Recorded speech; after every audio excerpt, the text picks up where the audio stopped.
a presentation of Fox Sports. We are Sports. We are Southeast.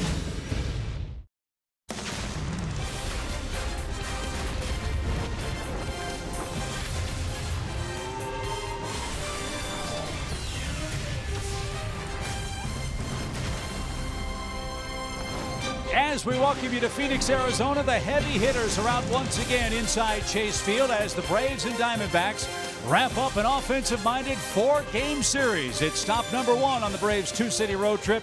We'll see if Atlanta can earn a series split tonight. Hi again, friends. Chip and Joe, welcome to the ballpark. A great comeback, fell 1 run short for the Braves last night in extra innings.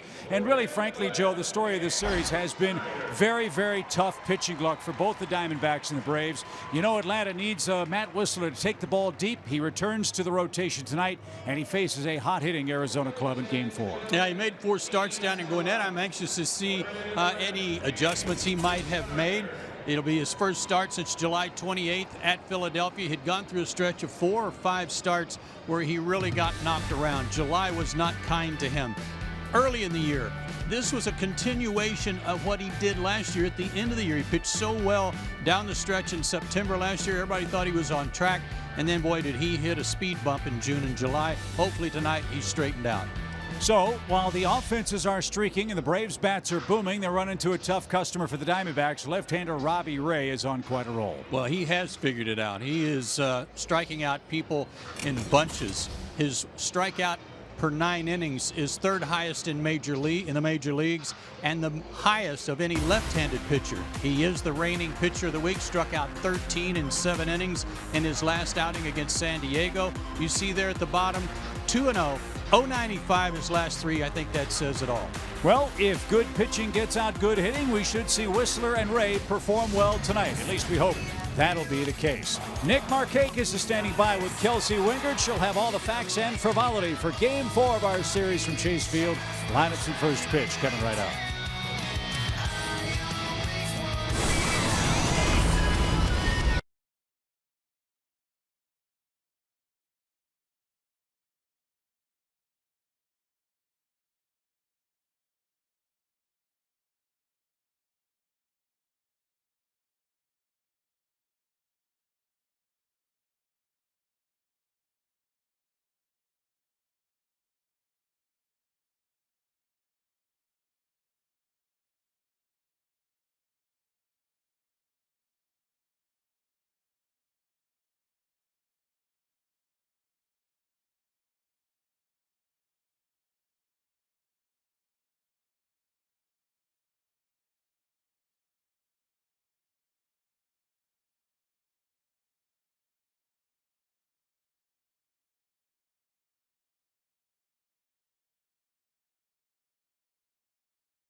By Delta Airlines, your local Ford dealer, and Xfinity. X1 from Xfinity will change the way you experience sports.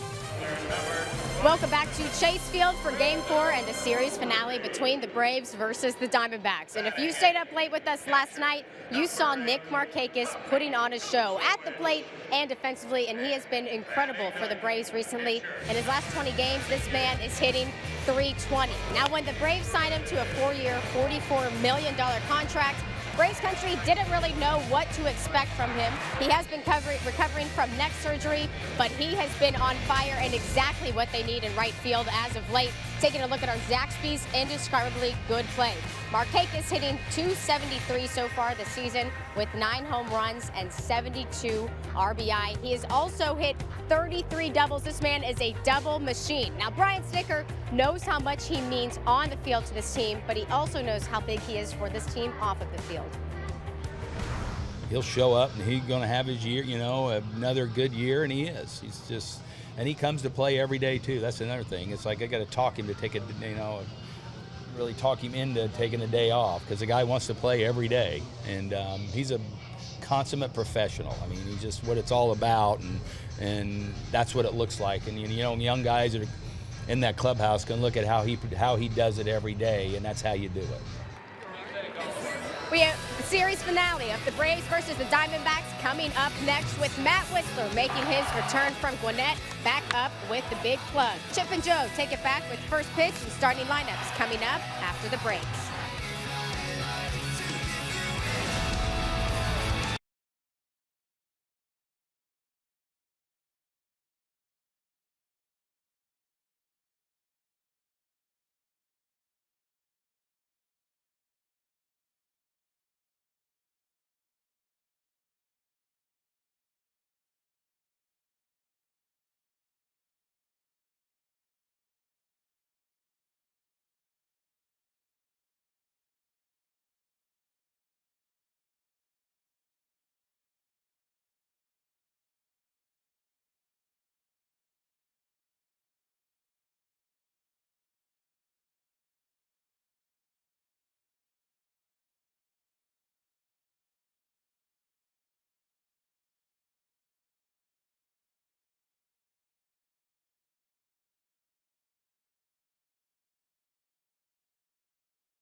Presented by Academy Sports and Outdoors. Right stuff, low price, every day.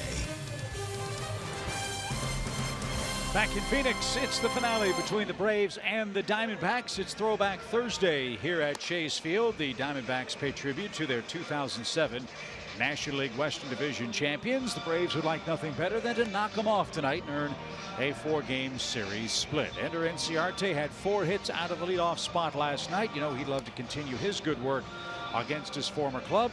Anthony Recker gets a start behind the plate. Dansby Swanson in the lineup again, hitting 7th. Beckham 8th at 2nd. Matt Whistler 9th. And a tough hombres on the hill, left-hander Robbie Ray for the Snakes. Robbie Ray is 24 years old, out of Braves country in Brentwood, Tennessee. 6'2", 195, originally drafted by the Nationals back in 2010. These are his season numbers, but don't be deceived by the number in the ERA. The record in the ERA, 174 strikeouts in 140 innings. He's averaging 11.19 strikeouts per 9 innings. He throws 93 to 97 with a real hard slider, nasty on lefties. He's a lot better than his record would indicate. The umpiring crew tonight. Chris Guccione has the plate. Marquez, Vanover, and Rackley. One consistent complaint we heard from both teams in this series, a lot of missed strike calls in the last 2 games, and in particular last night. There was a lot of unhappiness with David Rackley's strike zone. Glad to see Alfonso Marquez is okay and back at his post tonight after getting hit with a line drive last night. So Ray is ready to go. So's Ender Inciarte. Braves center fielder is 7 for 15 in the series, and a 95-mile-an-hour fastball in for a strike. You will see a lot of heat from Robbie Ray, second highest average velocity among left-handed starters in the major leagues. And this one's tapped to the mound. Good leaping grab. And Ray with another fastball to first takes care of Inciarte. 1 out. The only starting left-hander in the big leagues that throws harder is James Paxton of the Mariners. And Ender had to fight that one off. Almost got it over his head. 7 innings, 1 hit, 1 run in that start against San Diego where he struck out 13.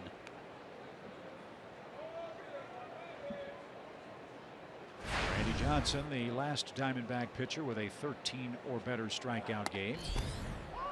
And Ray, the third Arizona pitcher to allow 1 hit or less with 13 or more strikeouts in 7 or more innings. The last man to do that, Randy Johnson, in his perfecto against the Braves. So for a Diamondback club that has had its share of pitching problems, Ray, despite a 7-11 record, has been a bright spot for them. A ray of light. A ray of sunshine, if you will. Yes. I know this. All of these Diamondbacks are fired up tonight because they're wearing real big league uniforms.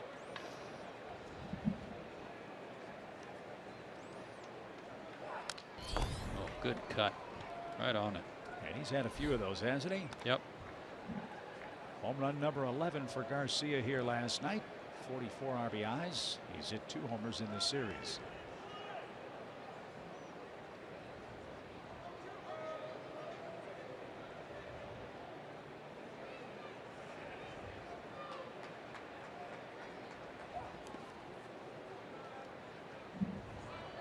And here's the long home run from Garcia last night. This was leading off the inning, got the rally started. First of 4 runs for the Braves, and it was launched. Deep left center is 11.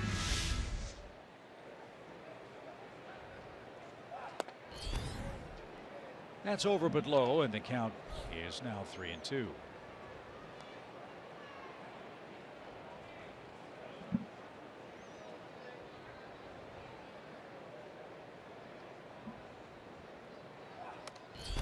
And that's taken high for Adonis at 97 miles an hour.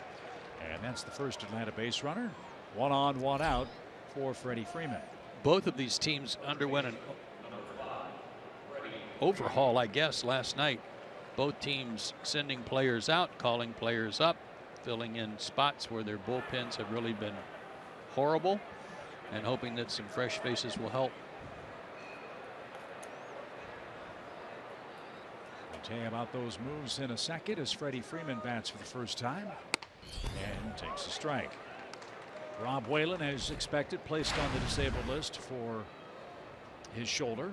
He was approaching his innings limit, so that's not an unexpected move. Madison Younginer was sent to AAA. Whistler brought up, and Brandon Snyder is here as well, taking Jeff Francoeur's roster spot.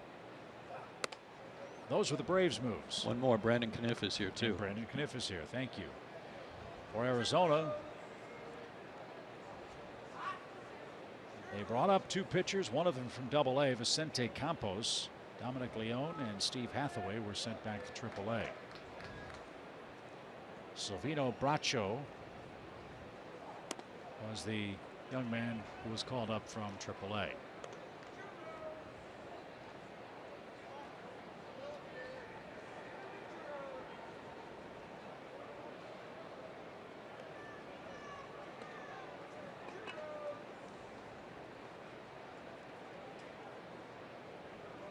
2 balls and a strike for Freddie Freeman.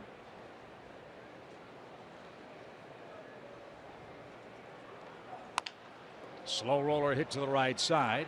Arizona's going to get 1. It's close play, but Freeman's out. And Adonis Garcia stops at second on an infield dribbler from Freddie. And that'll bring up Matt Kemp.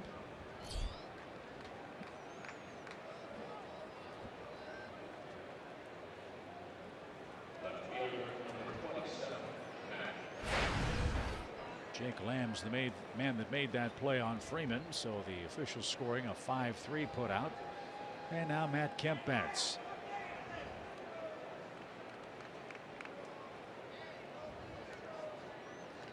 Yeah, nice way to start this ball game against a guy that's really been tough. Get an early run off of him.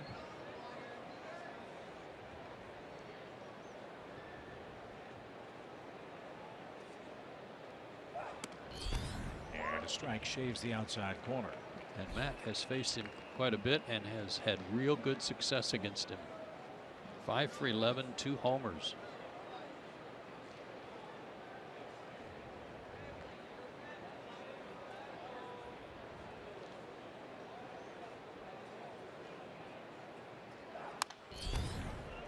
That's off the screen foul, and quickly 0-2.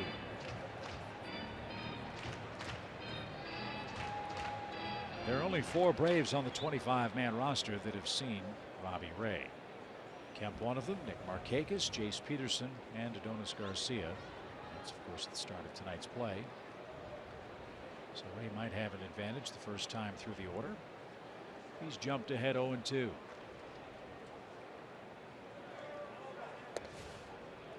And Tuffy Gosowicz with the stab behind the plate. Now 1-2 count. Tuffy.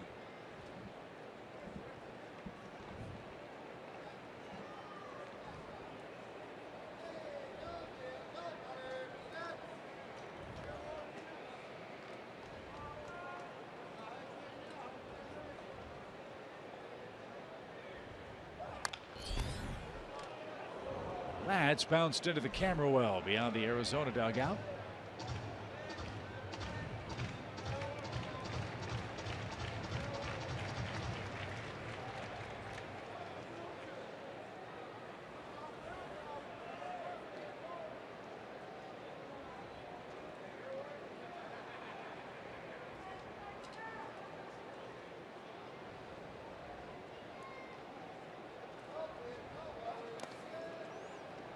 He's having to work hard back there.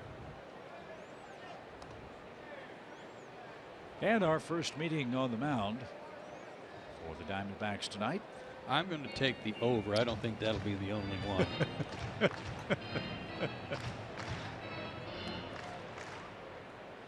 You know, it's been a long year when your pitching coach has to get a rub down after the game because his legs are so tired from all the meetings. That's been the case for Mike Butcher an awful lot this year. 2 balls, 2 strikes.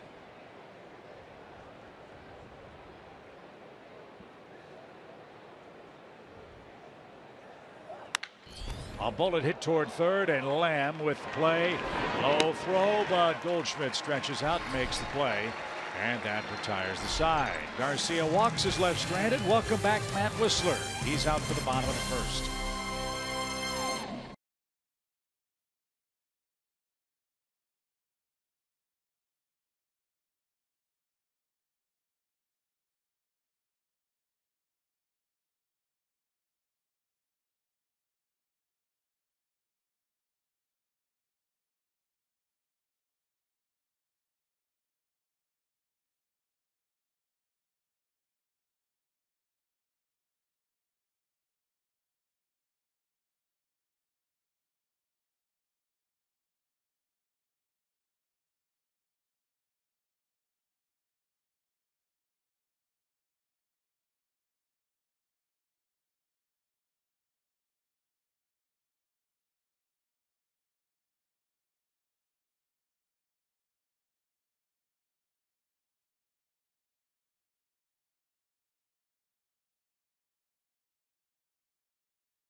first inning.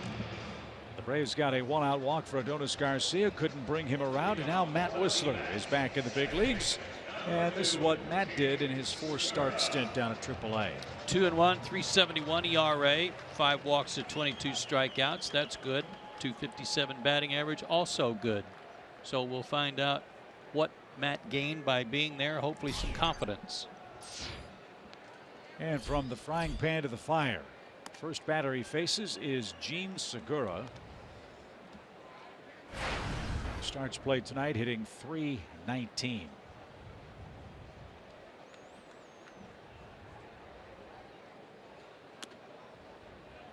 that was tipped and caught. It's an even count. Segura has a 3-hit lead over Corey Seager of the Dodgers for the National League lead in that category.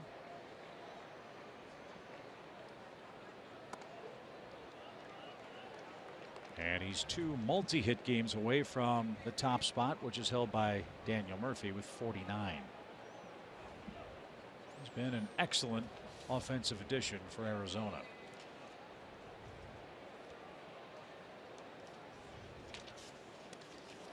And Segura was pushed off the plate again. That's almost hit him 3 times in this sequence. 3 balls and a strike. Well, it would be the first time he's been hit in this series.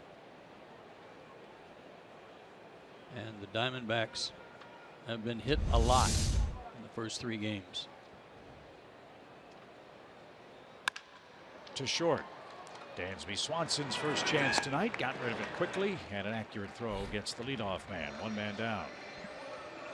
Matt Whistler is 23 years old, 6'3", 205, out of Bryan, Ohio. His 4 keys to pitching success tonight. Number 1, confidence. Come back and pitch with that flair you had at the end of last season, the beginning of this season, and make competitive pitches, something that's been grossly absent from the Braves staff over the last several days.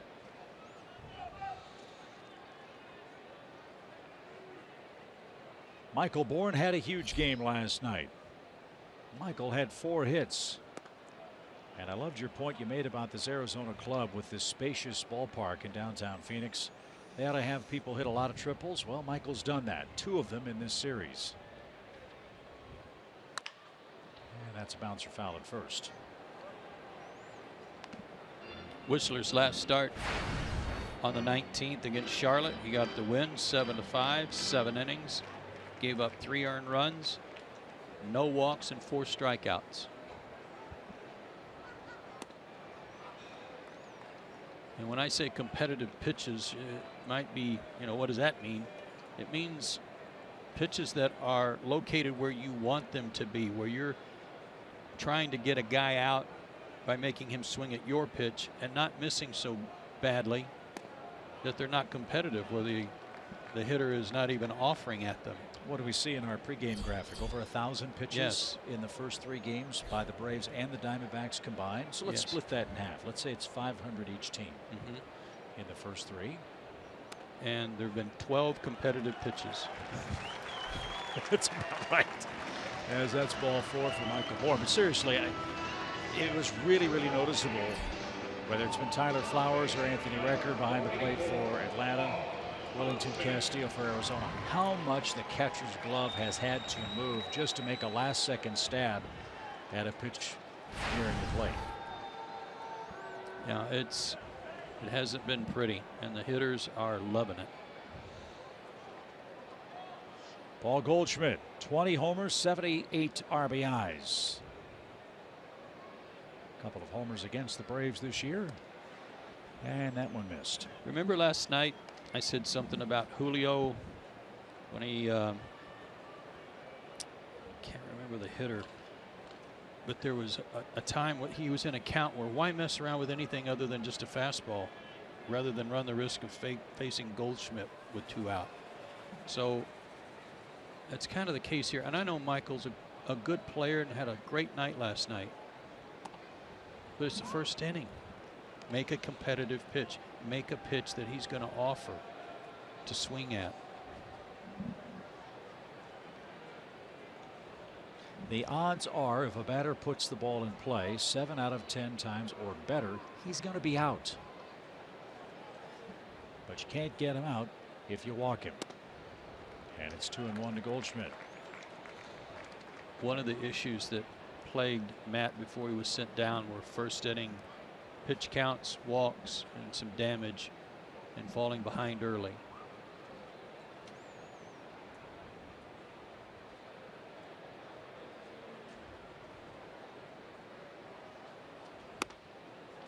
There was a good spot.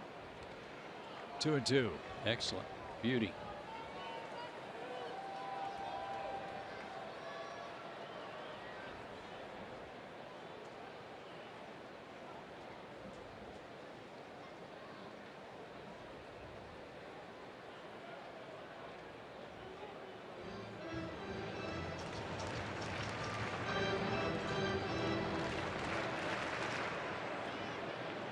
Goldschmidt with 20 homers.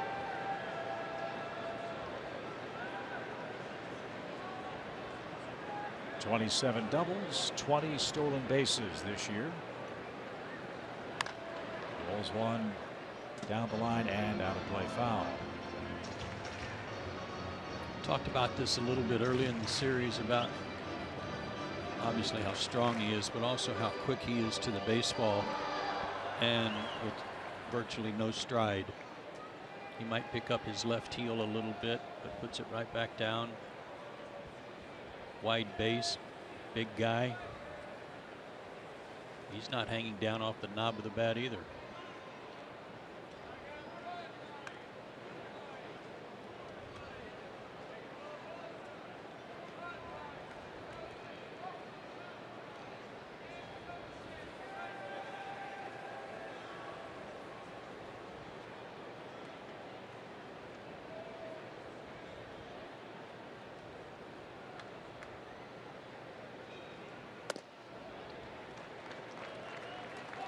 Full count. Matt's gone to ball 3 to each of the first 3 Arizona hitters.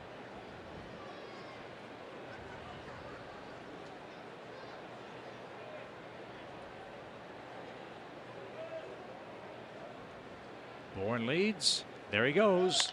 And Goldschmidt pops it up. That's headed for right center field, and it's playable for Ender Inciarte, and there's the second out.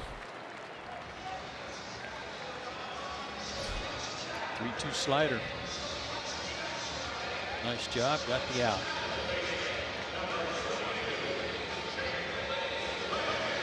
Jake Lamb had a resurgent game last night. 3 hits, 3 runs scored. He played last night offensively like he did for most of the first half of the season. In fact, maybe this series against the Braves is what will turn around his second half.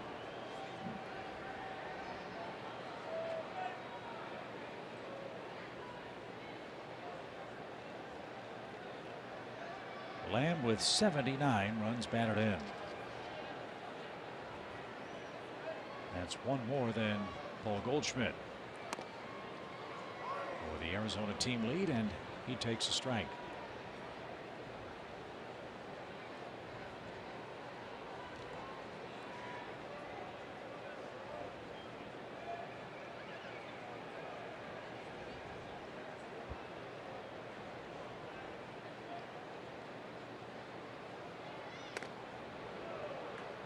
Was up and out of the zone. Matt gets a break. It's 0-2.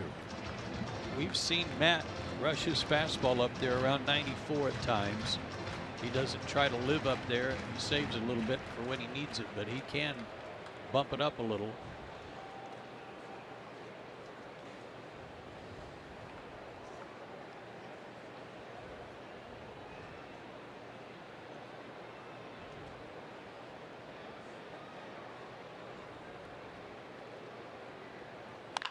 Ground ball, foul at first.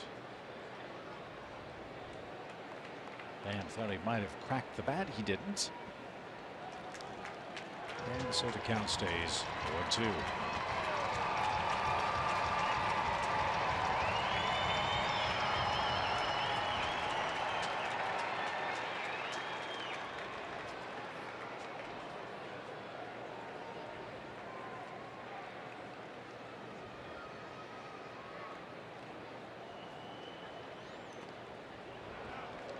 Stop.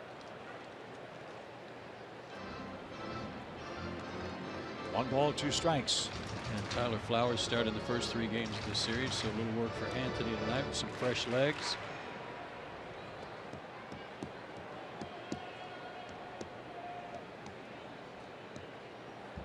Tyler's had a good series.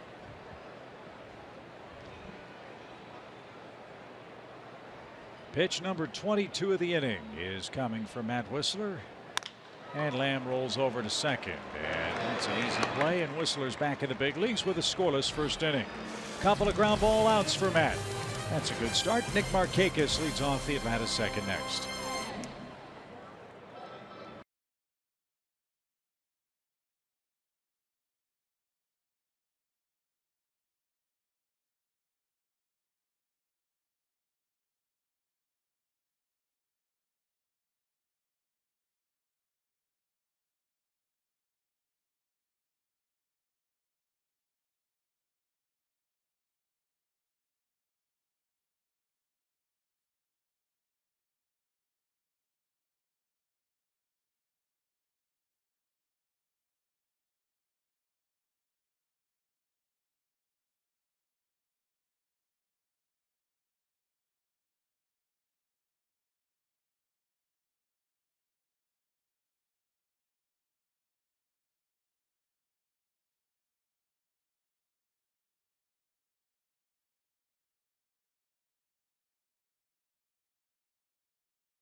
Let's take a look at tonight's Academy Sports and Outdoors leaderboard. How about this? These guys have only missed 2 games so far for their team. Nick Markakis and Freddie Freeman.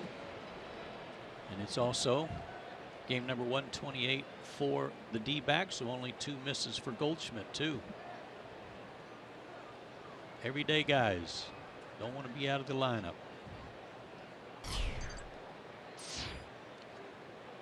Hope you enjoyed Kelsey Wingert's report on Nick Markakis during our opening comments. He is just playing great baseball.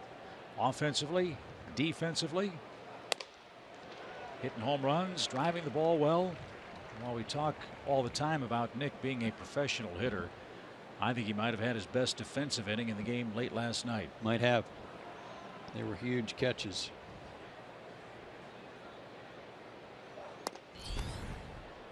That one's taken low. 1 ball, 1 strike.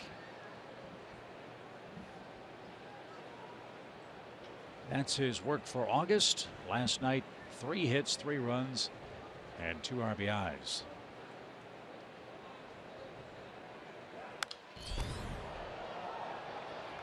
That's into the upper deck. And the count 1-2. Always kind of tell when Nick's mad at himself for missing a pitch when he starts smoothing that dirt out of the batter's box. Like, how did I miss that one?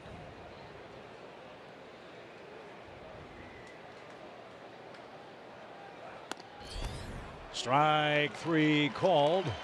A perfect pitcher's pitch. No argument from Markakis. And Ray has his first strikeout tonight. Right there.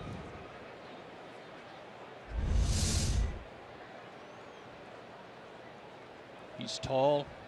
Ray is 6'2". Uses that downward plane leverage to his advantage.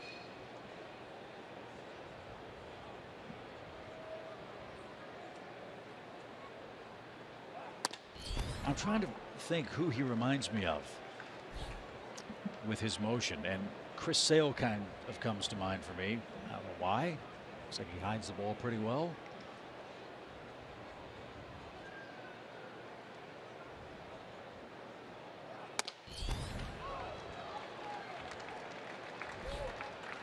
But he can bring the heat. Yeah, it's coming out of his hand real easy tonight.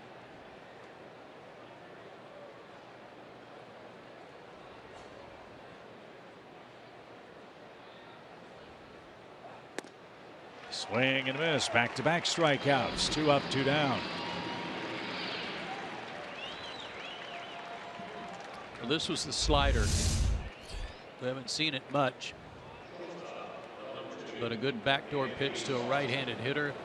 Give up on it real easy because it looks like there's no way it'll get back to the plate.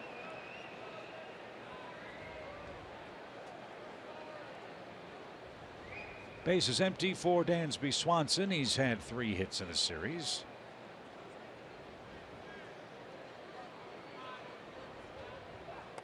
Dansby got the night off, or at least most of the night off last night with Zach Greinke on the mound.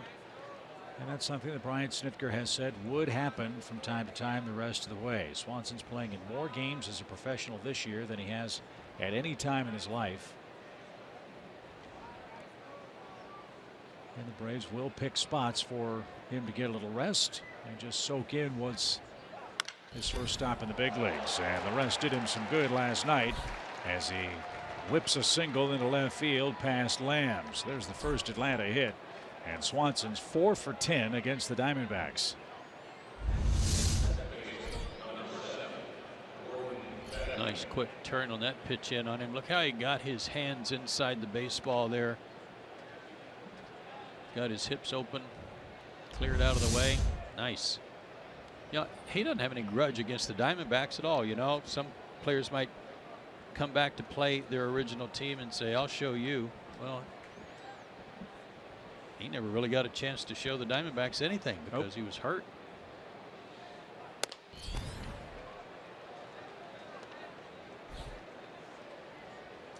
So Gordon Beckham with 2 outs. He'll try to keep the inning alive. Matt Whistler's on deck. Long dry spell for Gordon. Let's hope he can break out of it tonight.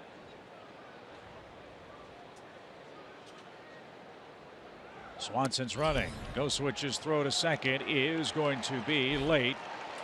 And Dansby Swanson with the stolen base. And that's the first in his big league career. Got a good jump on the left. He went on his first move. Tuffy. Got rid of it pretty quick. And a good throw. But a good jump beat it.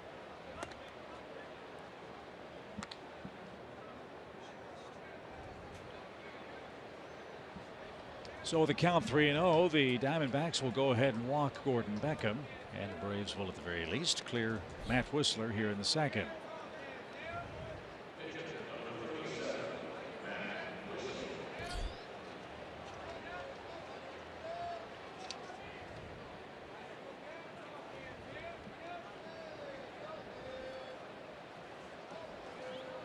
Matt's got 5 hits.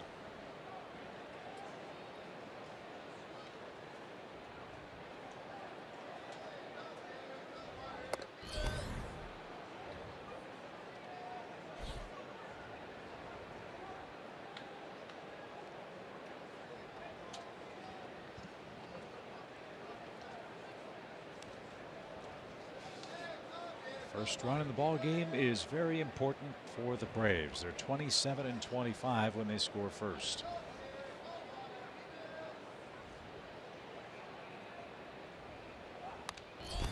Good cut, foul back.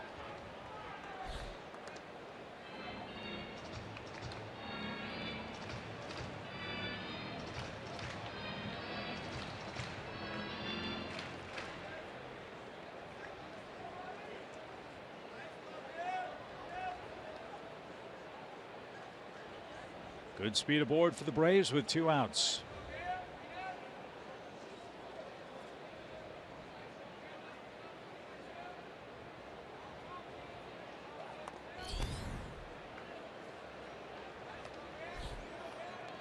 Hopped it up to 97 there. He holds a little back too.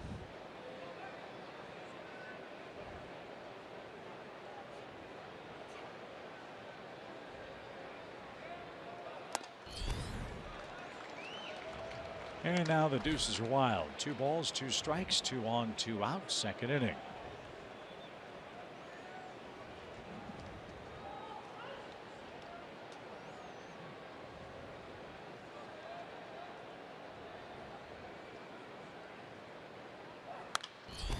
Make him work, Matt. Nice work. This guy may be figuring things out, Robbie Ray. We showed you those numbers over his last 3 starts. He originally got to the big leagues with Detroit. 1-4 and 8 ERA. Got traded to Arizona last year. 23 starts, 5-12, but had a 3.5 ERA. Not bad. Bad luck. Anyway, Matt.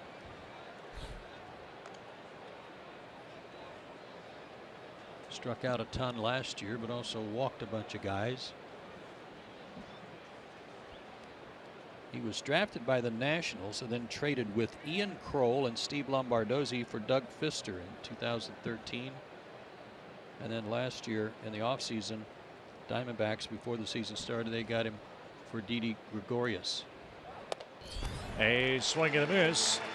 And Ray strikes out the side with a hit and a walk sandwiched in the middle. No score. Home second coming up.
Scoreless ball game between the Braves versus the Diamondbacks as we head to the bottom of the second inning with Matt Wisler on the mound for Atlanta making his return from Gwinnett. When I talked to Brian Snitker about what he wanted to see from Matt while he was in AAA, he said he wants him to be aggressive, compete in those games, and not be so worried about mechanical things because his stuff is there. Snitker said he was watching Driven, the John Smoltz story, during a rain delay the other day, and he said Smoltz didn't care how it looked. He just got guys out because he was so results driven, and he said Smoltz's motto was just figure it out, and that is exactly what he wants Matt Wisler to do here today. That's an excellent point, Kelsey. I think Matt was very, very, I won't say relieved, but understanding of why he was demoted. After June and July, 10 starts, a 7.71 ERA, and 16 home runs. In his 4 starts at Gwinnett, as far as attacking the strike zone, 22 strikeouts, 5 walks in 26, almost 27 innings of work. Right. He has issued a walk tonight, but 2 groundouts in the first inning, and now Mitch Haniger will be the hitter. I thought he handled his demotion very professionally and with a touch of, I know I don't deserve to be here. He knew he had to go work on some stuff. The month of July, 5 starts, he had an 8.89 ERA. 9 homers and 26 in the 3rd innings in July. Popped up right side. Long run for Freeman. Takes a peek at the stands and tumbles in and hits the back of a seat and landed very awkwardly. Oh, he sure did. He did like a back bend. Nothing to prevent Freddie Freeman from tumbling over the rail, and as he stretched out, Freeman looked like he hyperextended his back when he hit the top of a vacant seat.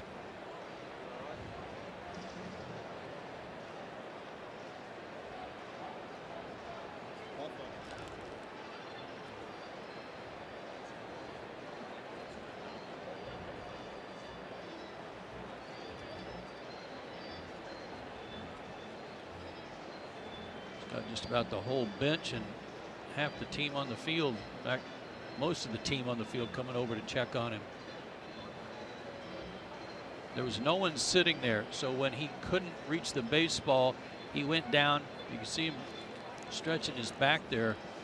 He went headfirst down into the bottom of that well, and then his legs went over the seats that looked like a back bend almost. Uh-oh.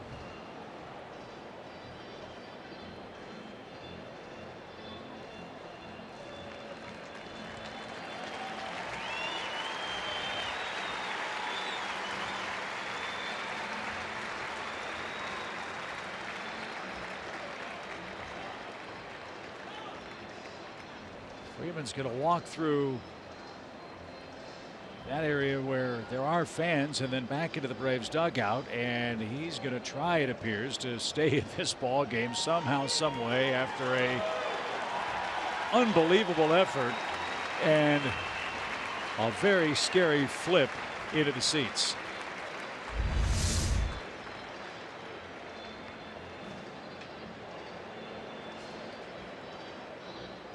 Oh, man.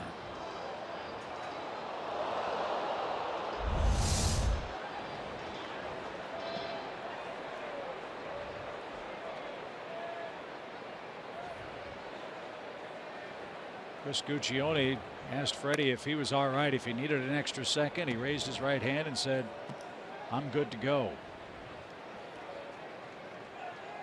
That could have been very serious. He's still hurting.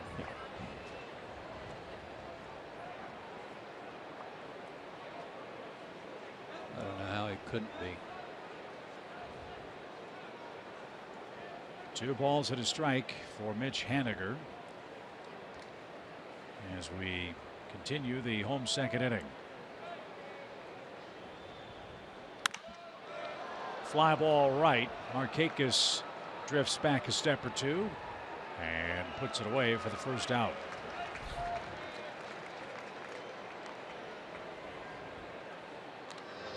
I would assume the challenge for Freddie now is not to sit still and allow that back to stiffen up. I think it says something too about, we see players go into the front row all the time going for foul balls, and sometimes the fans catch you. They prevent that from happening because they more or less stop you somehow.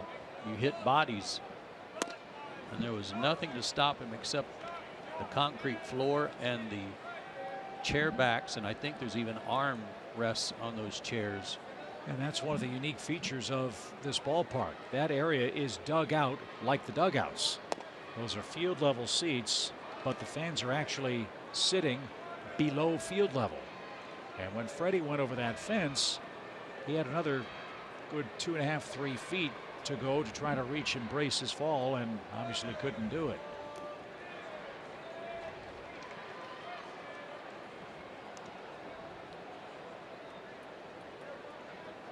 So 1 out for Chris Owings, the Arizona shortstop. He's got a hit in 14 of his last 16 games.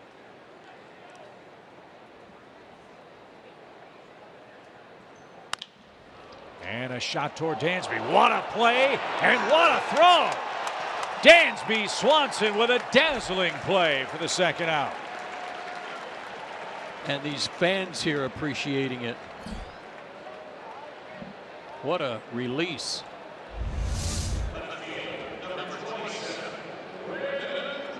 Tough hop. And from the hole, flat-footed, got rid of it quickly. Great play. A Dansby dandy here in the second inning. And that's the second out for Brandon Drury.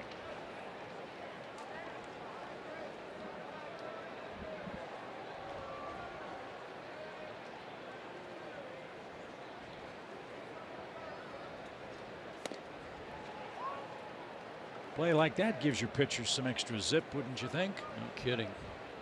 Whistler was fired up with a glove point to his shortstop. Swanson has the game's only hit to this point and just turned in a highlight reel play here in the second inning.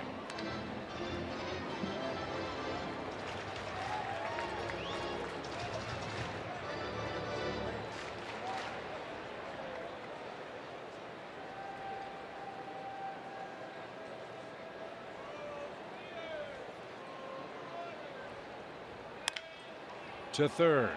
Adonis has it behind the bag. The throw to first in time, and that retires the side.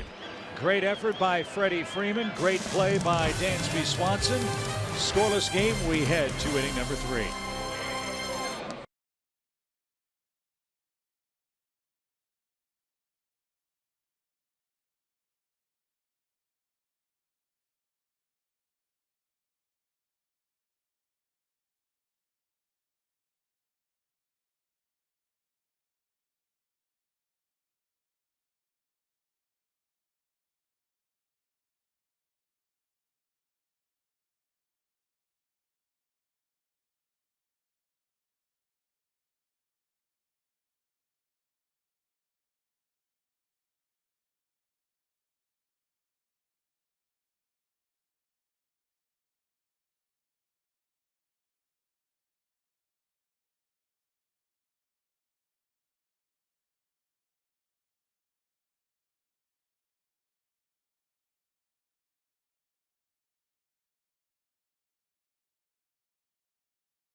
We're off to the third inning. Top of the order coming up for the Braves. Inciarte, Garcia, and we'll see if Freddie Freeman can continue after he tumbled into the seats.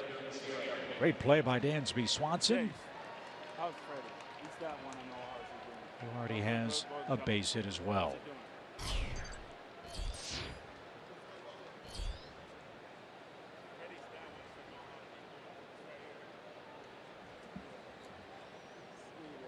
Ander hit a bouncer to the mound that Ray speared and threw him out at first. And that missed outside. 1 ball, no strikes.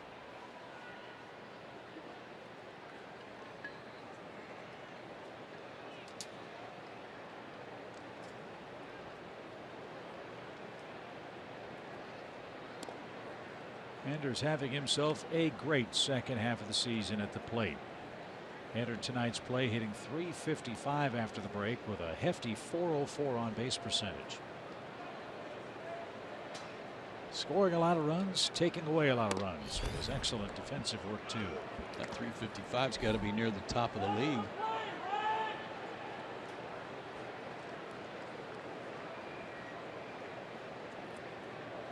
Ray's already walked 2 men, one of them intentionally. And he got that one over for strike 1.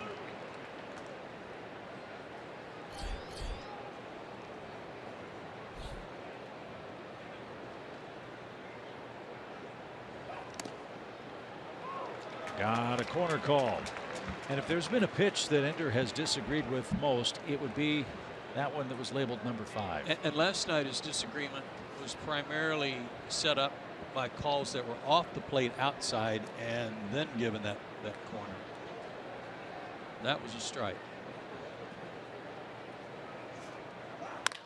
And that was too, and it was whipped up the middle. Ender Inciarte has the second Atlanta hit. So the Braves have something cooking here in the third inning. Leadoff man aboard for Adonis Garcia. 97-mile-an-hour fastball right back where it came from. Waiting to see if Freddie Freeman's going to come out on deck.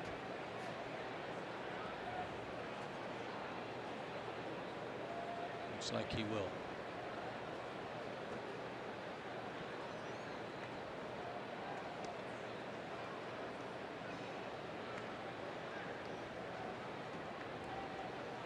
Here comes Freddie.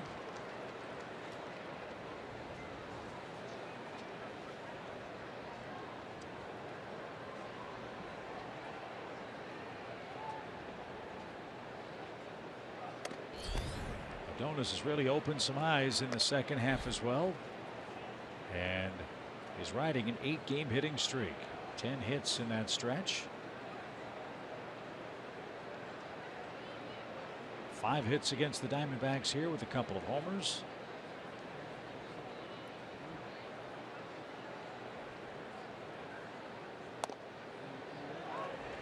As that went in for a strike to even it up. Adonis Garcia with 11 homers, 5 of them this year, have either tied the game or put the Braves in front. Chance to improve on that in this scoreless game. Hey!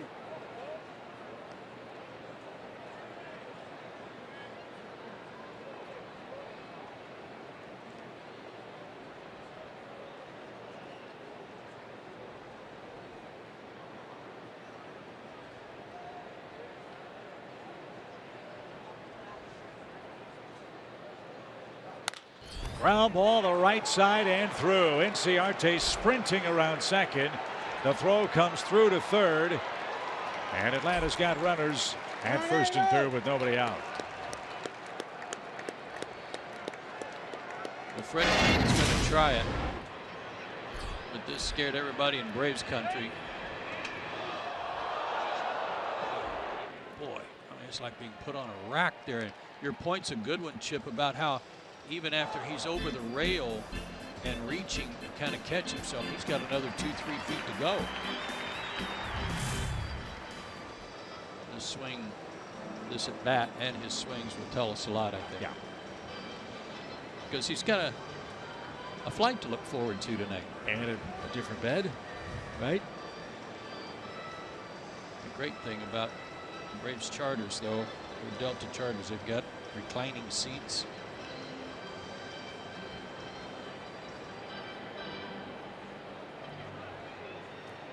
Watchful eye of Jeff Porter.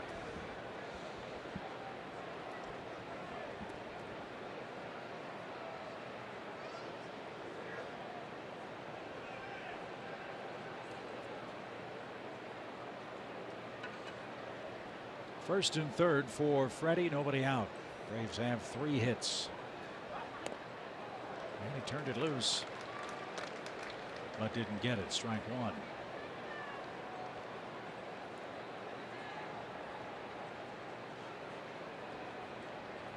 Wonder how many guys have tumbled into the seats in this ballpark on plays like that.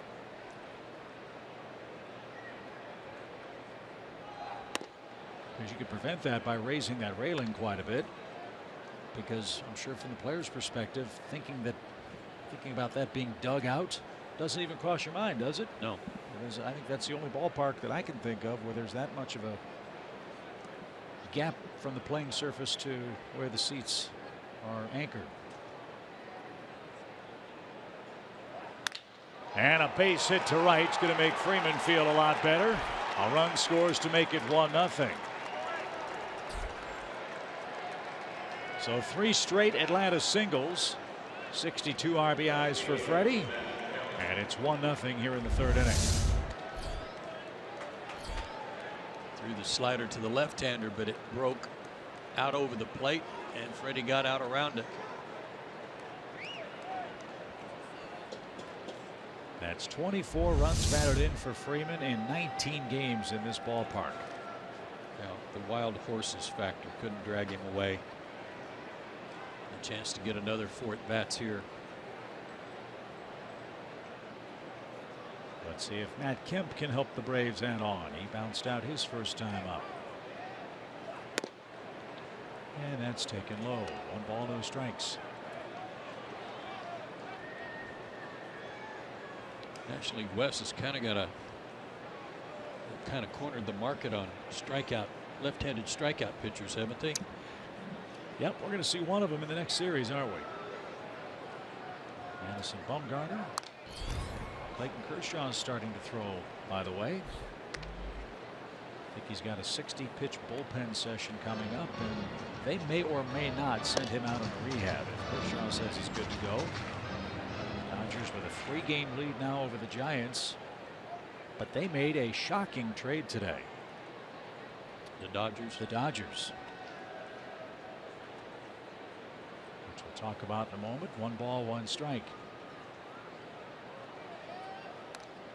A.J. Ellis, who I believe was the longest tenured Dodger and was frankly the personal catcher of Clayton Kershaw, was traded to the Philadelphia Phillies for Carlos Ruiz. That seems like kind of a $5 for $5 trade. Well, I'm not sure what advantage it is unless something's wrong with Ellis. Ruiz is not catching every day in Philadelphia with Rupp over there, but he's still solid behind the plate. Kind of disruptive, huh, for your pitching staff. 1 ball, 2 strikes. As Kemp golfs one to straightaway center. Bourne sets up. There's the catch.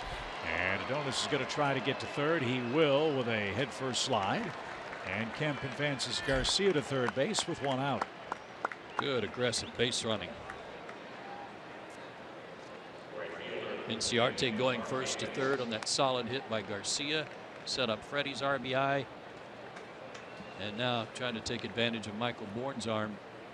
Garcia is able to go to third. You know, we've talked a lot about the issues the Braves have had over the last 2 weeks with the pitching staff. There ain't nothing wrong with the offense. No, sir. Everybody's clicking from top to bottom. Some productive at bats.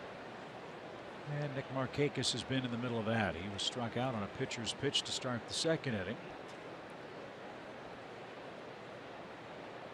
But a deep fly ball here could make it 2-0.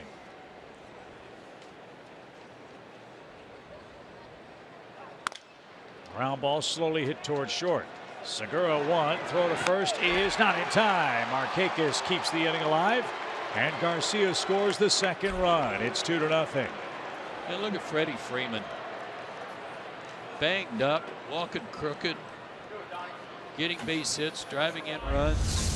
And he still goes into second base hard, knowing that if he can break up the double play, they get a run.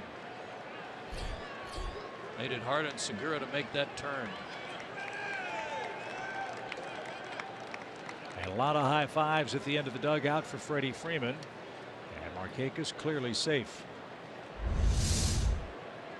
So Nick with 73 RBIs. He's at first base for Anthony Recker. 2 runs, 3 Atlanta hits.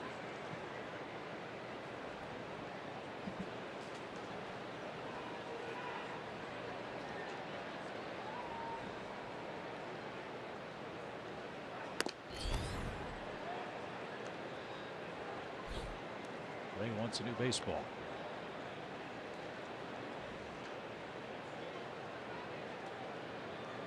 Robbie Ray has given up only 2 earned runs in his previous 2 starts against the Mets and San Diego. Atlanta's touched him for 2 already in tonight's 3rd.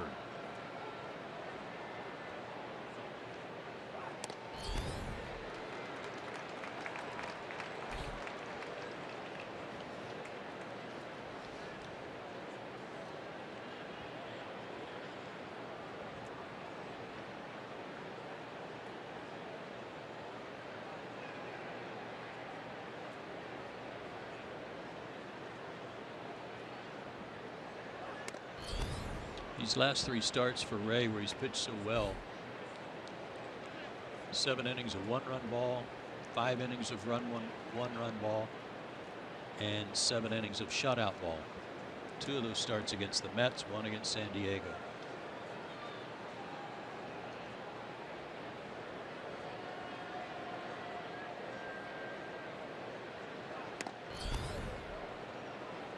Is low. 3 balls and a strike. He has had to throw a lot of pitches tonight. He's pitched himself into some tough counts.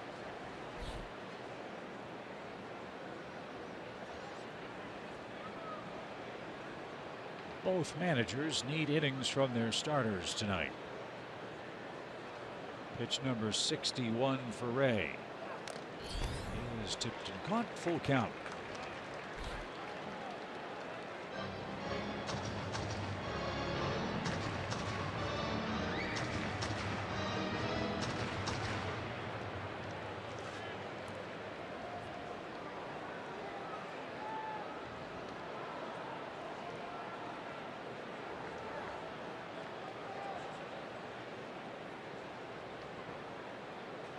Runner goes, pitch in the dirt, ball 4. That's one of those non-competitive pitches that we've seen a lot of in this series. No chance for record to even think about swinging at that ball in the dirt. It baffles me. I don't get it. Help me out here, okay? Let me see if I can think along with you. Got a guy that can throw 97 miles an hour. Yep. And he throws a front foot slider that bounces 1.5 feet in front of the plate. Yeah. Hoping that he's going to get somebody to swing at that pitch. And he had gotten the right-handers to either swing or take that backdoor slider that he just kind of lollipopped in there for strikes.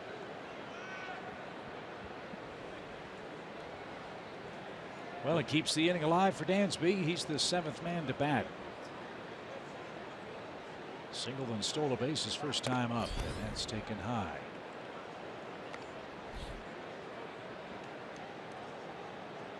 Very much appreciated by the Atlanta hitters, that's for sure.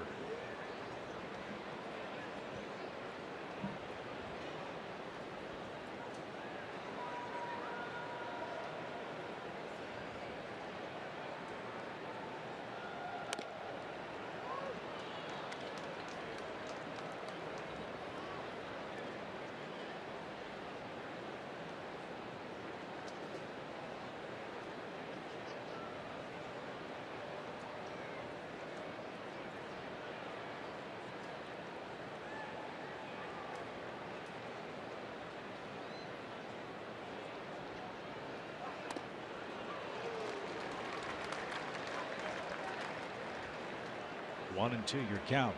Good cut at that one.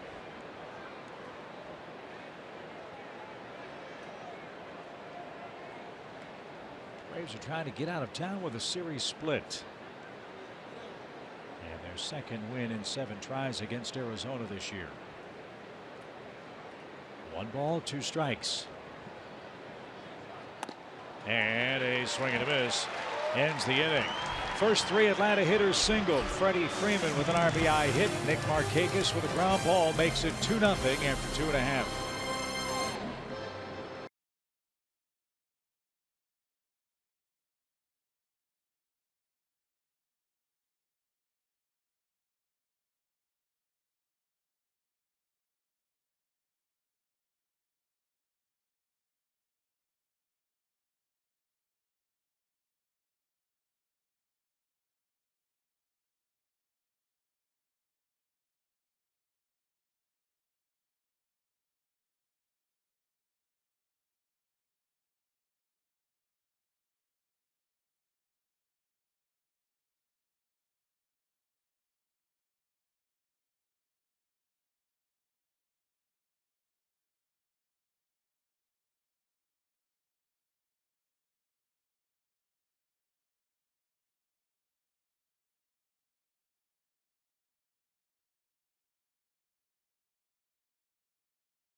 With that front flip over the stands, getting checked out by his dad, Fred, here in Phoenix.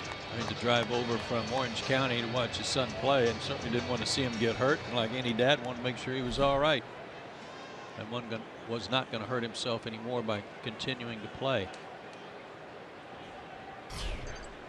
So Matt Whistler staked to a 2-run lead. He's got the 8, 9, and 1 hitters coming up. It'll start with the Arizona catcher, James Benjamin Gosowicz. Tough. Exactly. born in Freeport, Illinois. Played ball here in Phoenix, Horizon High School in Scottsdale, Arizona State.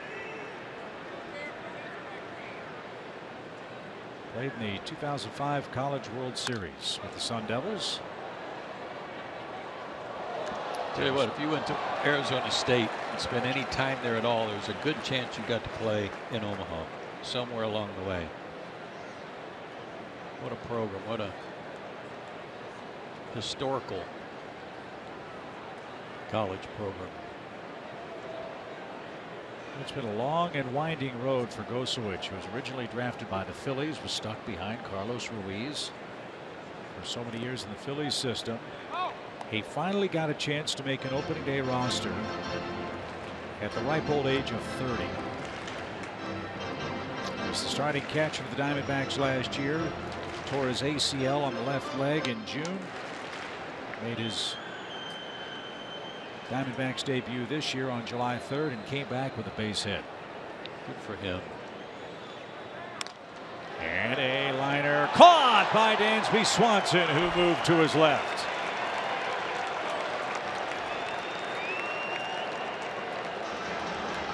That's two excellent plays. 1 out. A little bit off the end of the bat. Soft humpback liner. Good range tonight for Dansby, left and right.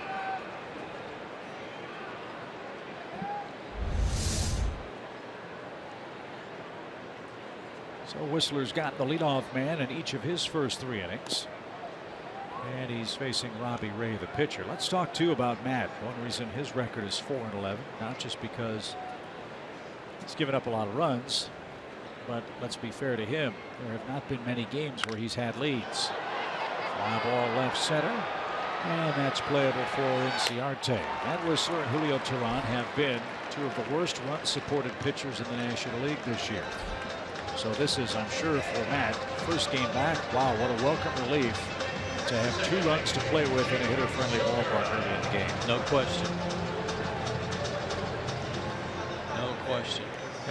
And having those 2 runs in his back pocket give him a little extra incentive and confidence, as we said here at the beginning of the game, to make some pitches, maybe pitch a little backwards if he wants to some of the middle of their lineup.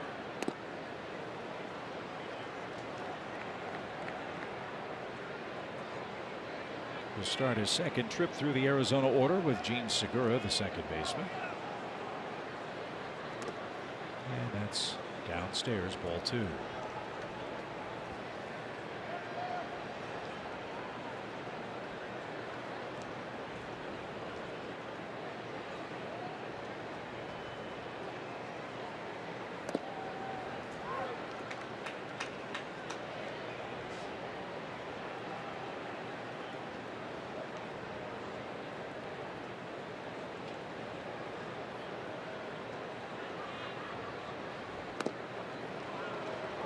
Pitch.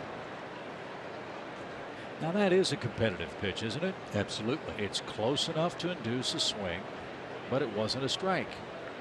The result was, but had Segura not swung, might have been called a ball.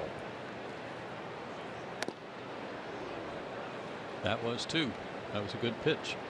A sinker in a good spot, down and in. But one of the best hitters in the National League average wise laid off. Now you got to make a better one. And he couldn't. That's inside, and it's a 2-out walk that puts Segura aboard. Michael Bourne will be the batter. Bourne was the first Arizona base runner with a 1-out free pass in the opening inning.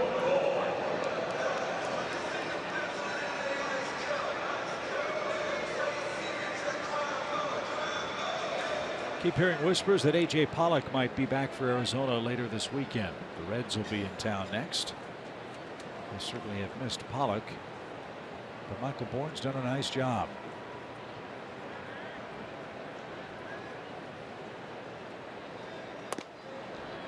.265 hitter, 30 RBIs. He's stolen 12 bases.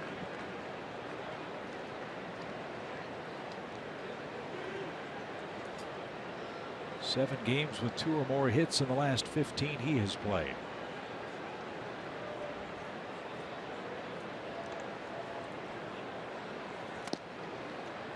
Recall, Michael was with the Braves all spring long, was designated for assignment right before opening day. Then Michael hooked on with the Toronto Blue Jays. They released him May 7th. Arizona signed him, sent him to Double-A for about a week to get in playing shape, and he's been here ever since.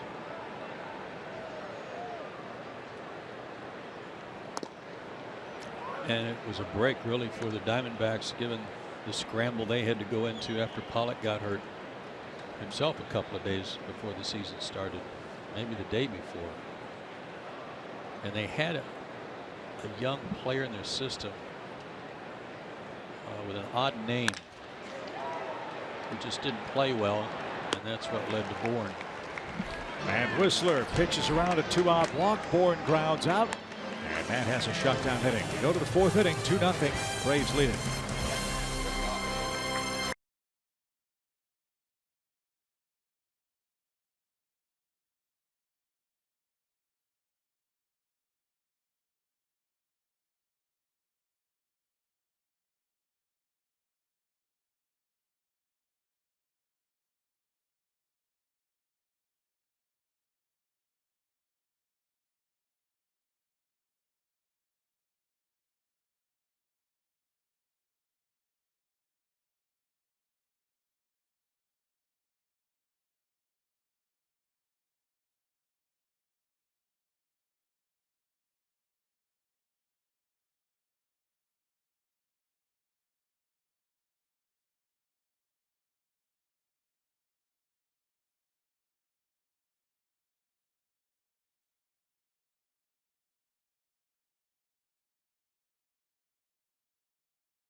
Okay, Jerome, thank you very much. Royals won that one 5-2, as you said. Kansas City's won 10 of 11 games.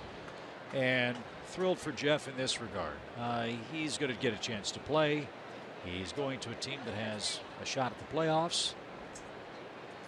And can really help the Marlins, who are trying to stay afloat with a whole lot of injuries. Derek Dietrich, Giancarlo Stanton, among others. And wouldn't you know it, in his first game in Miami, Jeff picks up a hit. No surprise there. He'll probably platoon quite a bit, I would guess, with Ichiro Suzuki in the absence of Stanton in right field. And if Giancarlo is able to come back, so be it.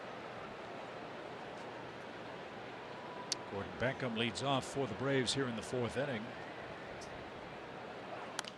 And this was not a trade that the Braves made because they were in any way dissatisfied with Jeff Francoeur. Everybody in the Braves organization knows what Jeff has meant on the field this year, what he has meant away from the field, in the locker room, tutoring and mentoring players. I mean, Brian Snitker said he's one of the best guys I've ever had the privilege of managing. But from a baseball standpoint, and we talked about this last night, with the acquisition of Matt Kemp, there were almost no opportunities for Jeff to play the way the Braves roster is set up. Yeah, we showed you that Markakis only missed 2 games, so he's not going to take too many more days off the rest of the year.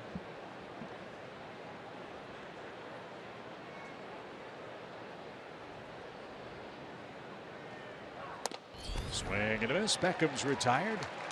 That is 5 strikeouts for Ray in his 4th inning. Off to a successful start. 1 away. Jeff took to social media today and thanked all the fans in Braves country for their support of him, his career, and his family. as he came back around in Atlanta here in 2016. And remember, it was no sure thing he was going to make the club. That decision didn't happen in Jeff's favor until, I guess, 4 or 5 days before the end of camp in Orlando. And there's no rule that says that when this season's over that Atlanta might do a Kelly Johnson with Jeff Francoeur and try to bring him back when they move into SunTrust Park next season.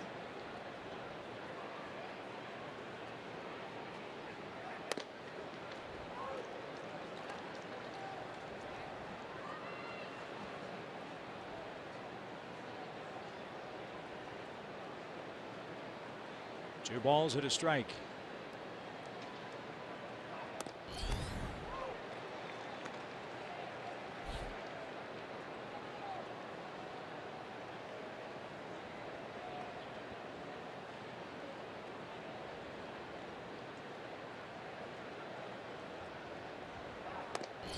Whistler's retired. That's 3 strikeouts in a row. And Ender Inciarte will be the batter. This is what Jeff had on social media today. As you'd expect, first class. Yep, nice. Of course, the Braves have a lot of games left with the Fish, too. I told him how excited he ought to be playing at Parkview. He was going to go to Clemson, and he goes to Miami, and he can wear orange and be fired up.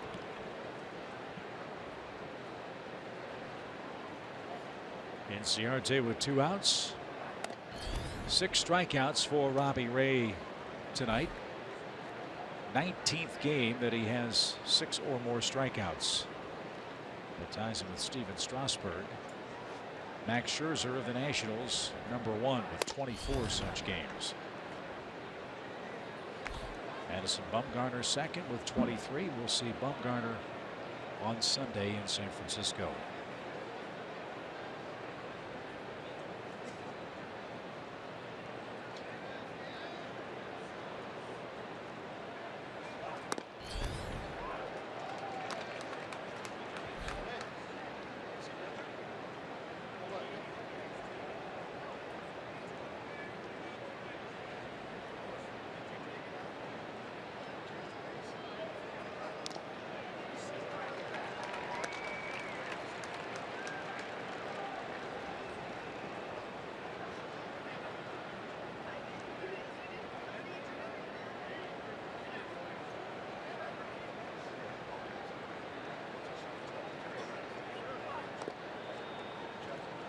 Full count for Ender.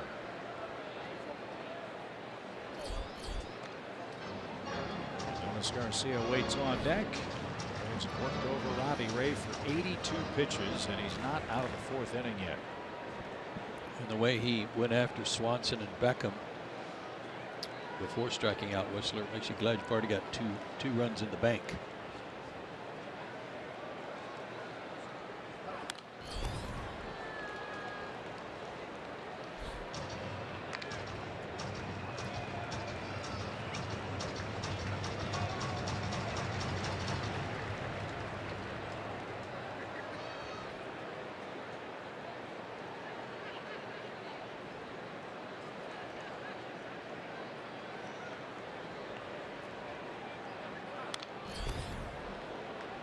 Battle with Inciarte.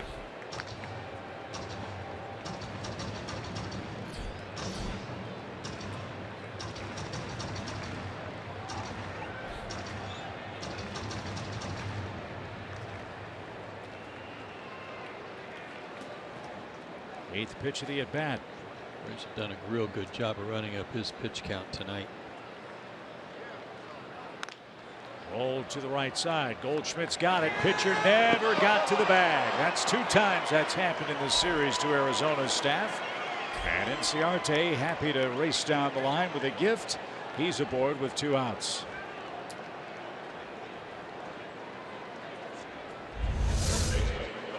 I think it was Inciarte that did it to Corbin last night, but you can see the follow through there of Robbie Ray over to the third base side. Late start. Base knock. Driving up the pitch count has happened quite a bit to Ray. He has 7 starts this year where he's thrown 100 pitches or more in fewer than 6 innings of work. He's on pace to do that again tonight. That's deep counts, isn't it? So here's Garcia. Chance to add on. 2-0 Braves. Garcia's reached twice. He's walked, singled, and he scored the second run.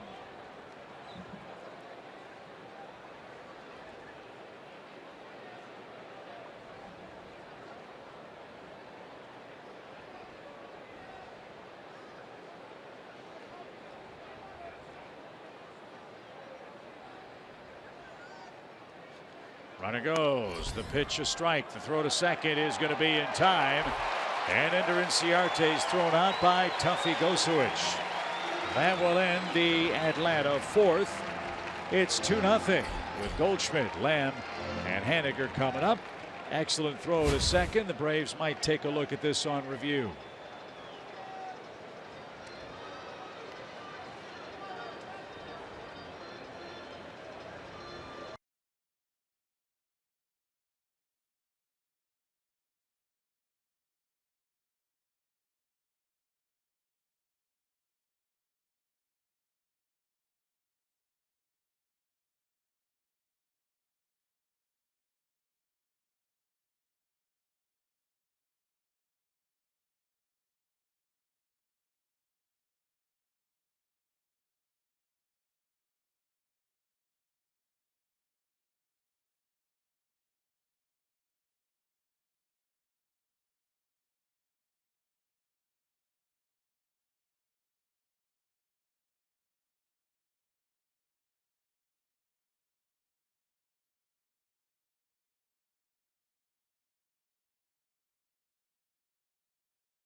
To the bottom of the 4th inning, Joe Simpson, Kelsey Wingert, and the rest of our great Fox Sports crew with you for our final game this year with the Diamondbacks. Chip Carey with you as Paul Goldschmidt leads off.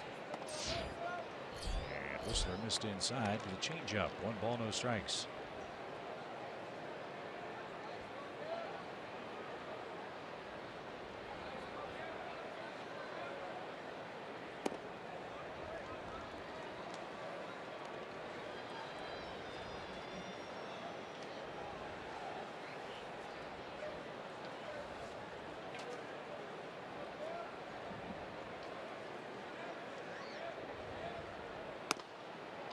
That one caught a corner.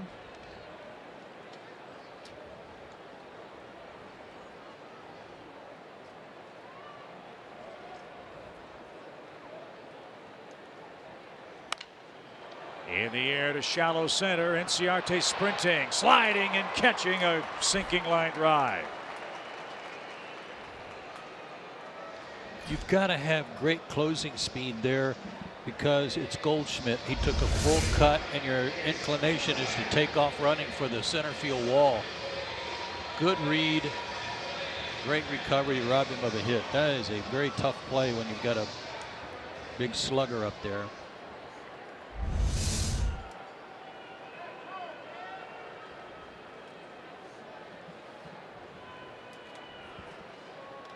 One out for Lamb. He swings at the next pitch. This one's dumped into left. Kemp's coming on. He'll make a chest high catch.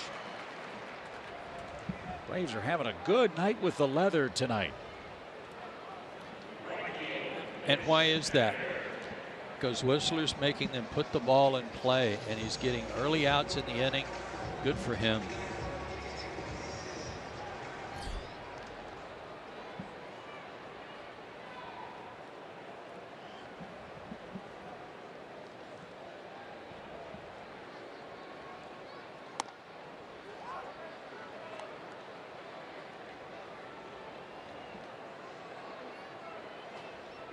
And is forcing the Diamondbacks to put the ball in play tonight. They do not yet have a hit. He's issued 2 walks. He's retired every leadoff man to this point.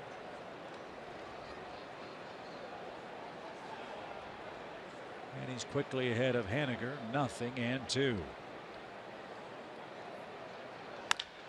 High hopper.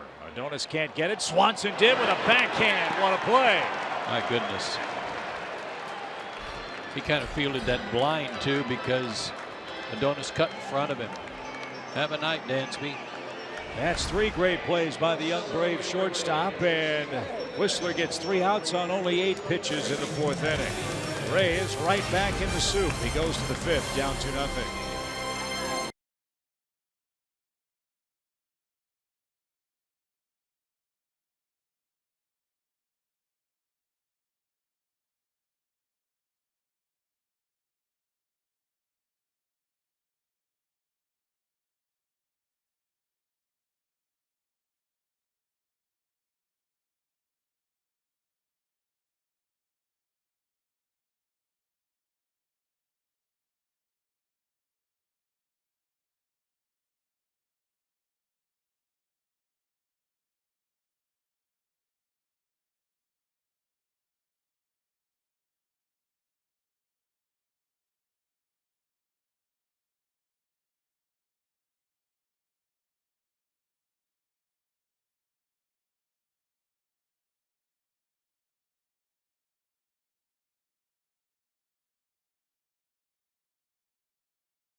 The Braves are having one of their best defensive games of the summer tonight in Phoenix. In support of Matt Whistler, Dansby Swanson, 3 excellent plays at short.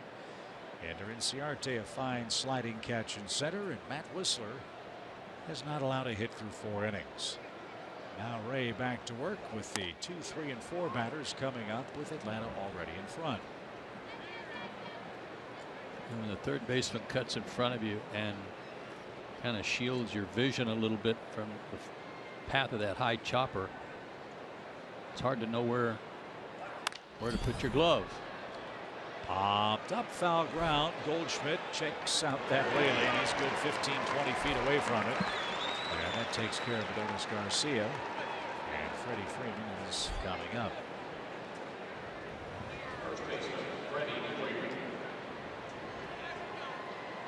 Well, the former Diamondbacks, Inciarte and Dansby Swanson, have not disappointed in this series.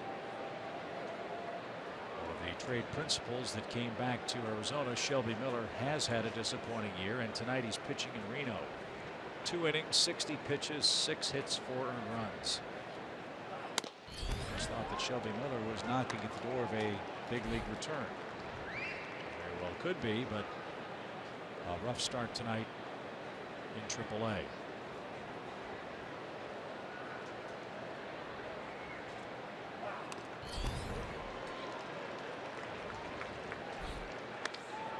Mentioned, no way was Freddie Freeman going to miss a game or this series. He's our Georgia lottery hitting the jackpot.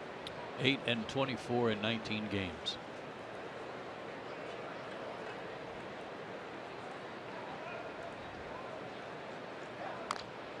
Oh. You know, back to Shelby Miller for a second. Mike Butcher's a very good pitching coach, although exhausted. He's a great pitching coach. They've got Dave Duncan as an assistant to the general manager. I wonder if they've had Dave go in and talk to Shelby or try to help him. Can't think of anyone better. Dave Duncan for so many years was Tony La Russa's right-hand man in Oakland and again with the Cardinals.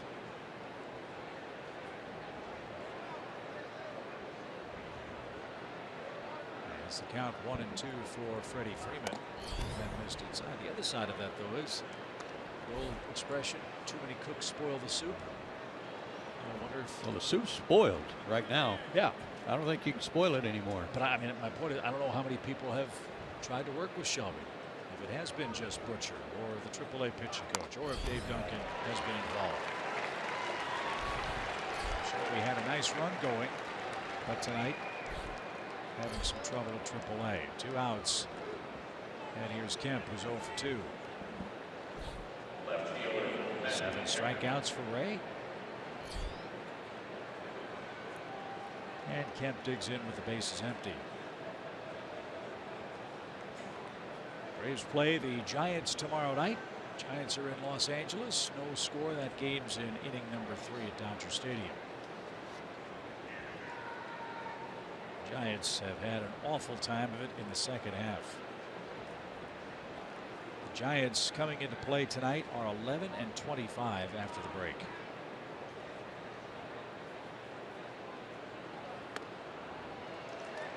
Matt Moore, whom they acquired before the trading deadline, has yet to win a game in a Giants uniform. He's pitching for them tonight.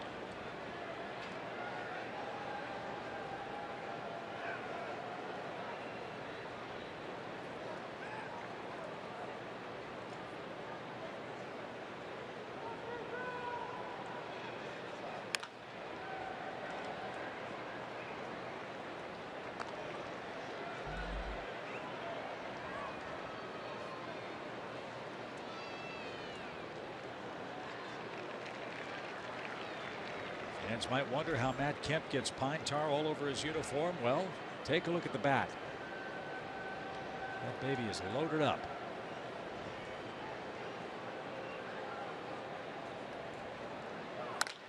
And that one's cracked into right center field. That's headed for the wall. And Kemp around first. He's on his way to second. He's got a 2-out hit. His 32nd double of the year. He's hitting 10 straight.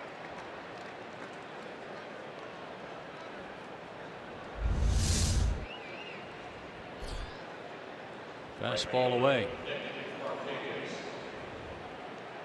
Got his foot down quickly and let his hands do the work. So Mr. 2-out RBI, Nick Markakis will dig in.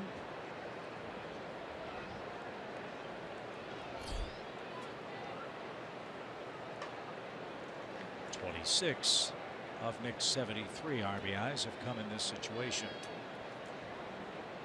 Braves up 2-0. 6 hits. We're in the 5th.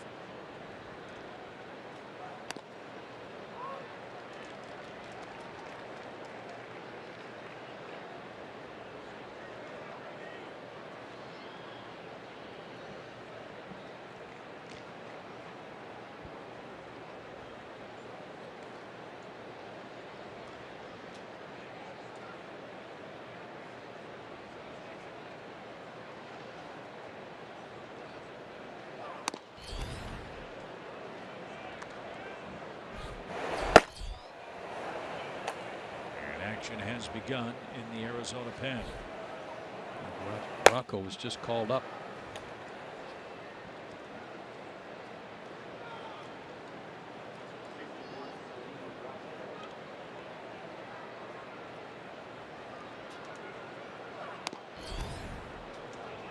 Ray with a grunt, missed outside. 2 balls and a strike.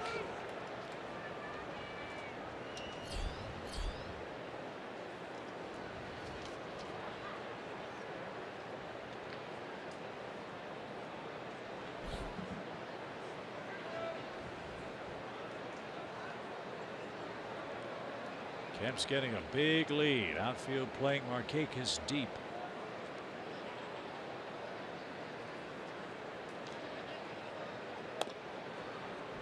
And way high, 3-1. So once again, Robbie Ray not through 5 innings and over 100 pitches. Something the Braves have seen a lot of as well. But not tonight. Whistler with 4 no-hit innings leads 2-zip.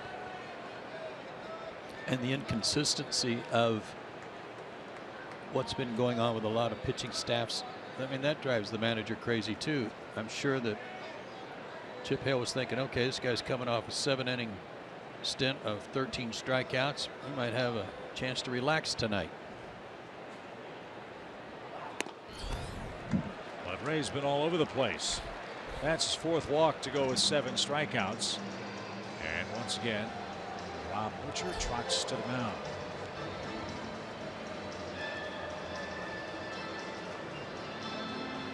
You know, you've mentioned like carving a path to the mound. What if they just remember Charlie Finley had a rabbit or something that came up out of the ground with baseballs for the umpire? Remember that? Yeah. Mechanical rabbit. What if they had like a mechanical conveyor belt where he could just get on the conveyor belt and ride it out there and turn it around, come back, and then it recesses into the grass? That would be a great idea. But I wonder too, as you see most mound visits in the major leagues, far and away the lead held by the Diamondbacks. Now the pro quarterbacks and college quarterbacks sometimes have that. That chart. Game plays game plan, and stuff. whatever.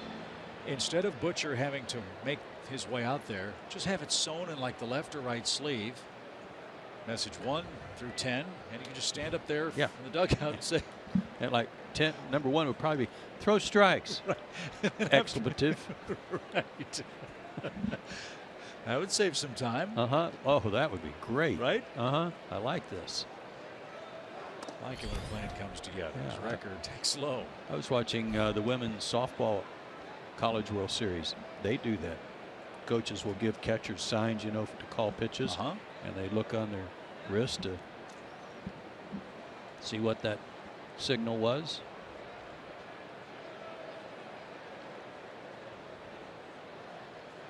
One-0 count. But I do wonder, what that would be a fascinating thing to have mic'd. What does a pitching coach say on his 4th or 5th visit to a pitcher in a ball game? What can you say?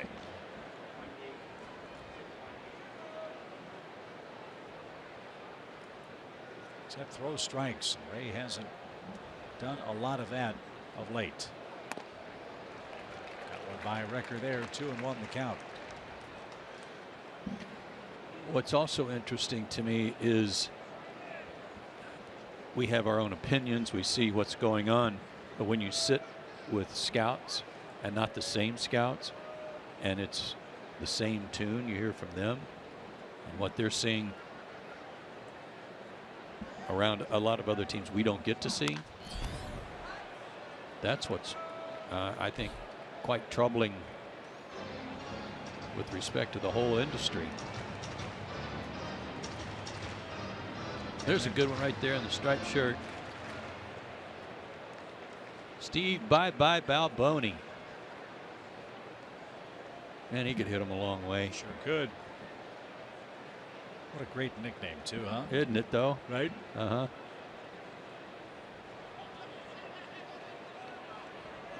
2 on, 2 out, 2-0 Atlanta. Record with a 2-2 pitch coming here in the Braves' 5th. Swing and a high fly ball whacked toward left. That ball is going to be caught up against the fence. Drury with a terrific catch. Recker had a little too much topspin. Otherwise, he would have been in launch mode. The Braves strand a pair but lead by 2.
Up quite a night already. We're only halfway through the ball game.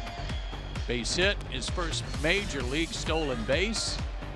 And defensively, he's put on a show. Man, what a play that was out on the grass. Long throw to first, but got his man. Rob Gosewich of this base hit with a diving catch, and then maybe the toughest of all, this big high chopper over the head of Adonis, and he was right there to do the nice scoop with the backhand on the short hop. Those are our key plays brought to you by Toyota. So that's helped support Matt Whistler, who's having a special return to the big leagues. As you see, he leads 2-0. And here in the home fifth inning, he'll have the 6, 7, and 8 hitters coming up before a crowd of 18,698 in Phoenix.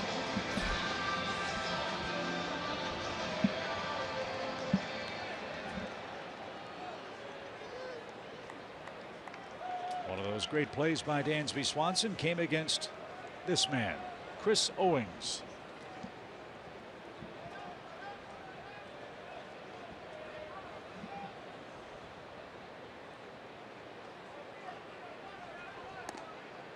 Way off the plate. 1 ball, no strikes. Giants just struck for 3 runs against the Dodgers in the 4th inning. 3-0 San Francisco. And another chance at short. This one kicked right to the feet of Swanson. High throw, and it ricochets off the front of the dugout.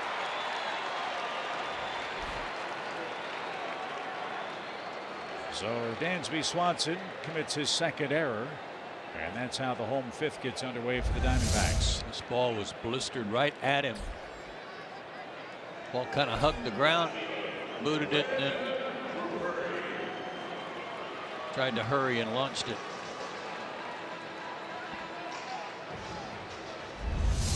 Third Arizona base runner. And here's Brandon Drury, who made a great catch in left a moment ago. Braves have had a good run this week defensively. We're told that's their first error in their last 6 games.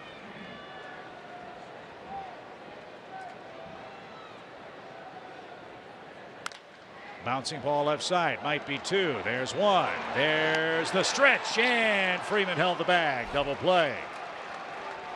That's how you pick up your young shortstop. A 5-4-3 twin killing. First double play. Great turn by Beckham. I mean, he looked like the ball just bounced off a wall there. And with Freddie's great reach, every time he does this, I feel better about his back, that maybe it's okay. I know it'll be stiff tomorrow. And after that bad fall early in the game, able to stay in the game. So here's the Arizona catcher, to Gosewich.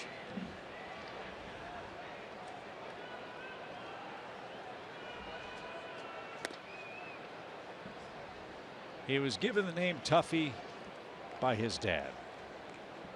As Gosewich tells the story, he was an especially destructive baby.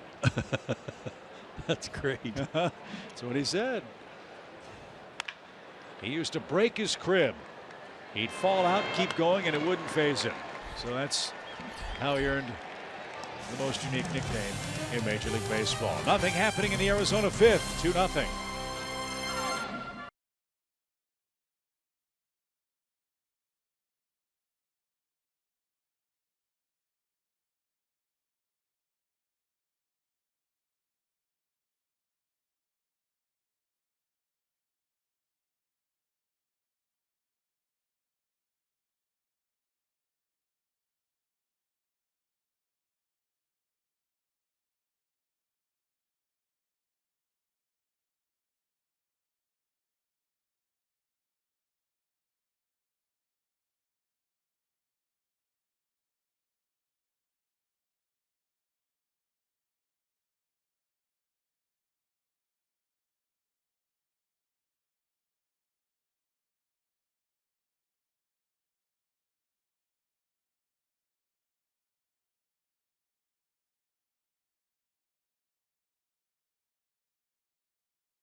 to history. Just 1,000 seats remain for the final game at Turner Field. Get your ticket to the last game on Sunday, October 2nd, and get any other 2016 game for up to 60% off the gate price. Get your seat for the final celebration at Turner Field fast at Braves.com/final game. Couple of changes for Arizona. Yasmani Tomas takes over in right field. Remember, he had to leave with a back problem a couple of games ago. Silvino Bracho is on to pitch. He's already appeared in 15 games for the Diamondbacks. Yeah. And Haniger moves from right to left. 5 different stints for the ball club, so he's been up and down a lot.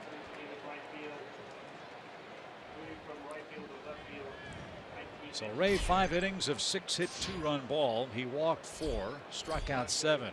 A lot of pitches though for Robbie Ray.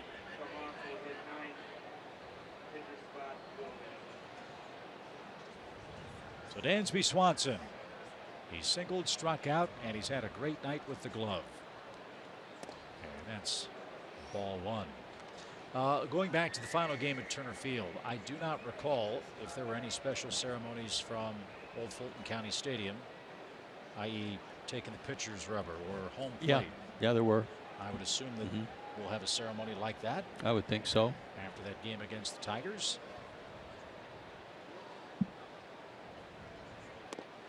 It was a great night, as I recall, at Fulton County Stadium, complete with kind of the lights out and fog and spotlight and players walking out from left field onto the field being introduced. A lot of alumni from Atlanta Fulton County Stadium, so that was a great night.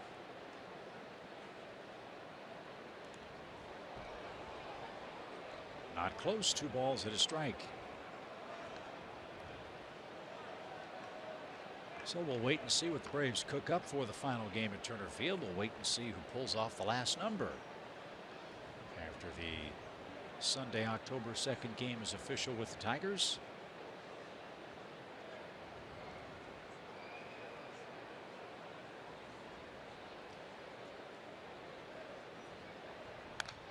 You know who I'd like to see pull a number off? Man that I think is the greatest non-uniformed ambassador for the Atlanta Braves, Walter Banks. Hasn't he already? I don't know if he has or not. I can't remember. I think he has. Has he? Well, then I'd like to see Walter Banks pull off another number. He's such a great ambassador.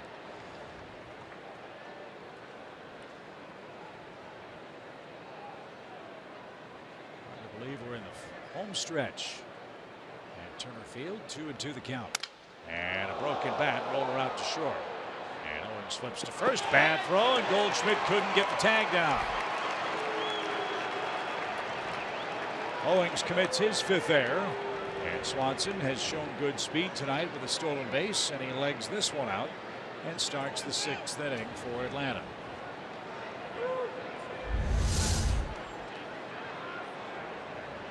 Split his bat in half.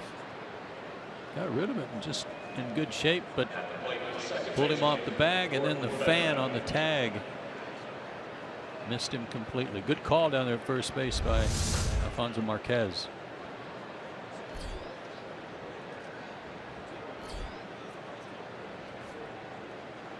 So let's see what Gordon Beckham can do. He's walked and struck out tonight. Just had a nice turn on a double play a moment ago. Whistler, by the way, in the 5th inning. And an easy time of it. This one's headed for the gap in left center field. That's going to get down off the fence. Dansby around third. He's getting waved. Relay throw will not be made. It's a ringing double for Gordon Beckham. And the Braves cash in the Arizona error to take a 3-0 lead.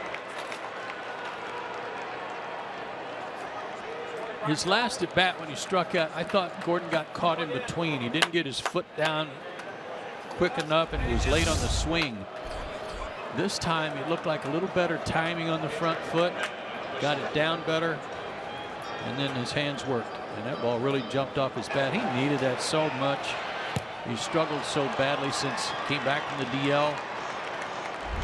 Hit it a ton. So now Whistler has the luxury of being able to attempt to bunt and get Beckham to third base with the top of the order lurking. Matt struck out twice. He leads 2-0. Make it 3-0 now. As the Braves are up in the 6th. Bracho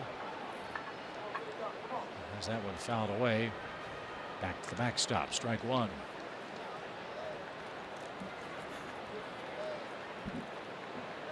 The Mets won tonight, beat the Cardinals 10-6 in St. Louis. New York's had a good road trip. They were up 7-0 when I first saw that game, and that was against Adam Wainwright.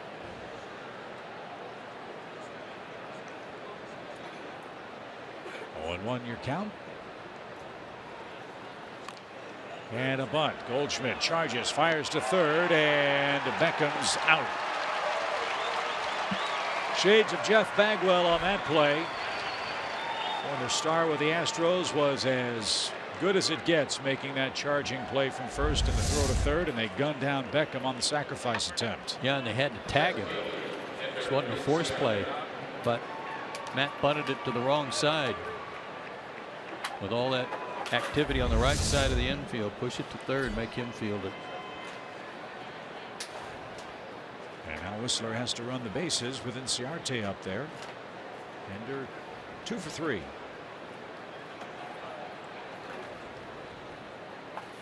And he scored the first Braves run. 2 in the 3rd, 1 so far here in the 6th.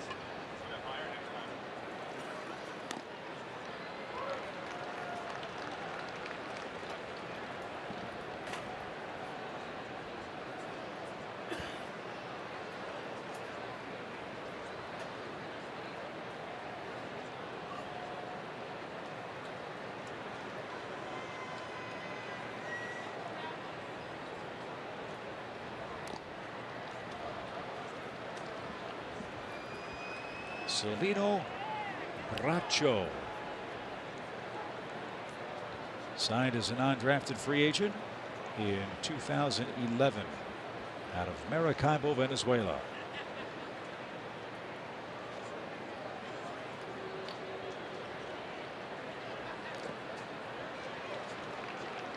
In Baseball America's best tool survey on the Arizona minor league system, Bracho was listed as the pitcher with the best control.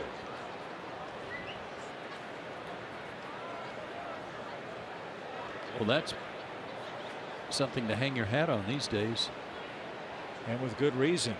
In 134 professional games coming into this season, as this one's hit to first, step on the bag, throw to second, and Whistler's going to be tagged out on a double play.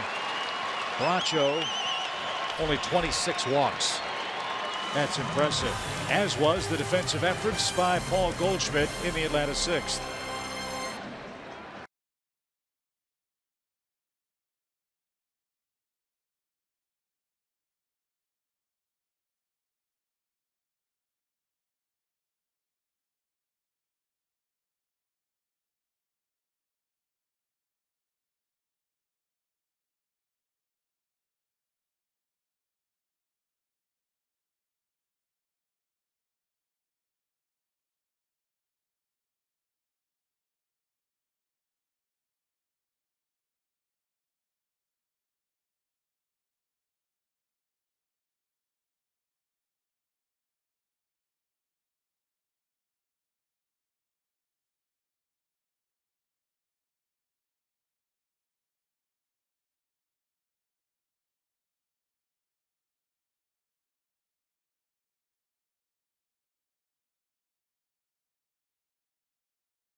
Cox on Saturday, September 17th. The first 20,000 fans get a Bobby Cox carried off bobblehead. Brought to you by Coca-Cola and Delta Airlines. Go to Braves.com/tickets and get your seats today. That young man's excited about it.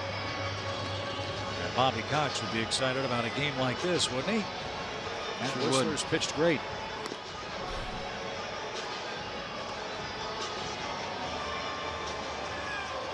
RBIs from Freddie Freeman, Nick Markakis, and Gordon Beckham have paced Matt Whistler, who has 3 runs to play with. And as we mentioned in the early innings, he hasn't had many leads so far this year. No, last night we were talking about Tehran and his 2.8, which is the lowest in Major League Baseball. And not necessarily when Julio was in the game, but the Braves did tally 9 times last night. So Yasmani Tomas is going to lead things off. He came in the flip-flop batting order. Tomas had to leave the game the other night with a mid-back strain. He pinch hit last night because of the extra inning affair. So this is our first look at him, and he has a nice run going. 9 homers on his home field this month. 9 homers in his last 15 games. And 13 homers since July 24th. That last stat leads the National League. And he was fooled with that pitch, and Whistler's quickly ahead 0-2. You know how teams like to do that celebration on a walk-off, throwing water, Gatorade, whatever on guys? Well, Monday night when Goldschmidt hit that homer, he brought out the whole bucket and was carrying it out there to try to dump on him. And I wonder if somehow he might have hurt his back trying to carry a huge Gatorade, Powerade bucket out there.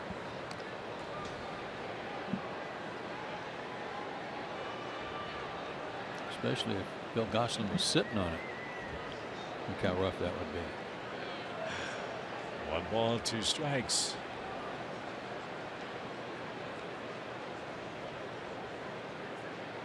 And a swing and a miss and a sweeping slider. Good start for Whistler in the 6th inning. 1 up, 1 down, and that is his first strikeout tonight. Well, I think going back to what we talked about at the very beginning, one of his keys, competitive pitches, competitive strikes. He's done that to a T tonight. There have been a couple of times where he's been a little too far off the plate. That one was thrown at the outside corner. Tomas, who had been so good in games 1 and 2 of laying off that pitch, couldn't lay off there.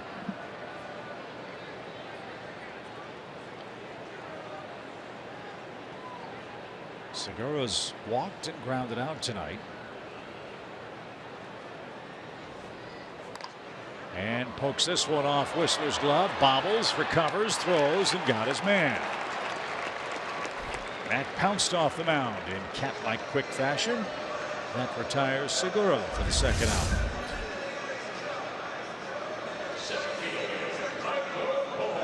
Nice play too, to just pick it up and throw it from that position, not try to waste a lot of motion.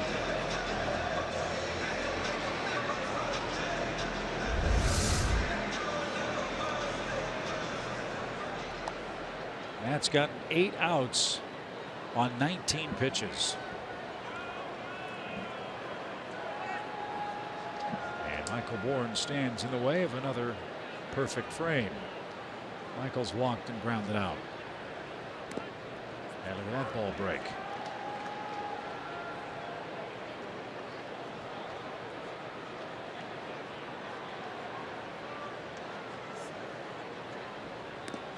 And he backed it up. Yeah, pretty.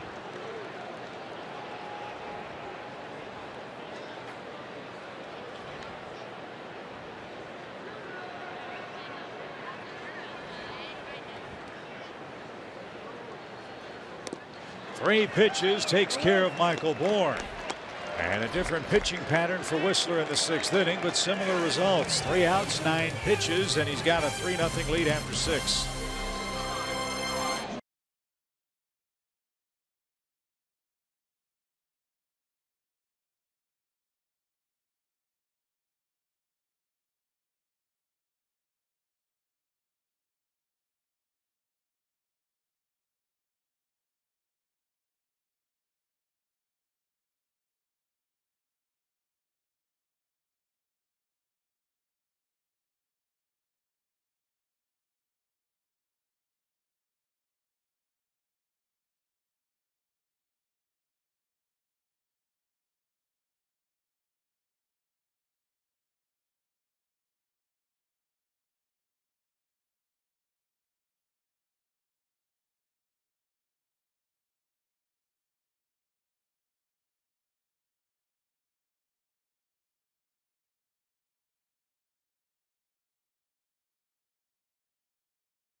Up for Atlanta in the 7th. That means it's time for our Home Depot tools from the dugout.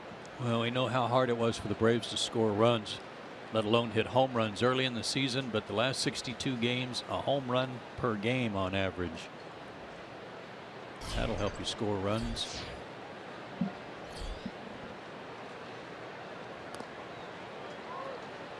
That was an impressive number you gave on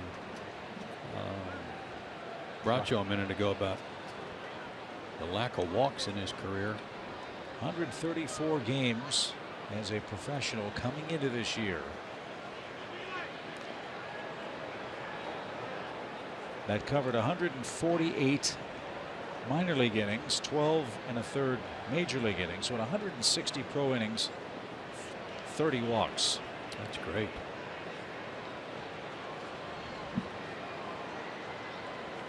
And he's quickly ahead of Adonis 0-2. And this one's hit toward right. Tomas near the line, got there with a basket catch. And that takes care of Garcia for the first out here in the 7th inning.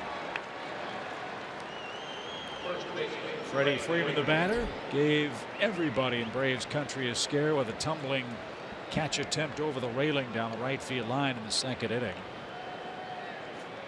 Freeman bent over backwards atop one of the vacant seats down that right field line. Very gingerly got to his feet, has stayed in the game, and from my vantage point hasn't had any issues swinging the bat, it appears. Doesn't look like it. First at bat, up there afterwards he had a base hit. But not only did he do a back bend, he did it upside down. He was head first into the seating area.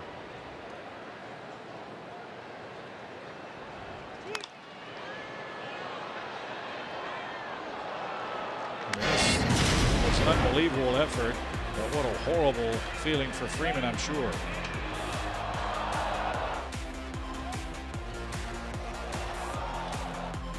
The way his lower body crashed so hard under the back of that seat. It's a wonder he's still playing.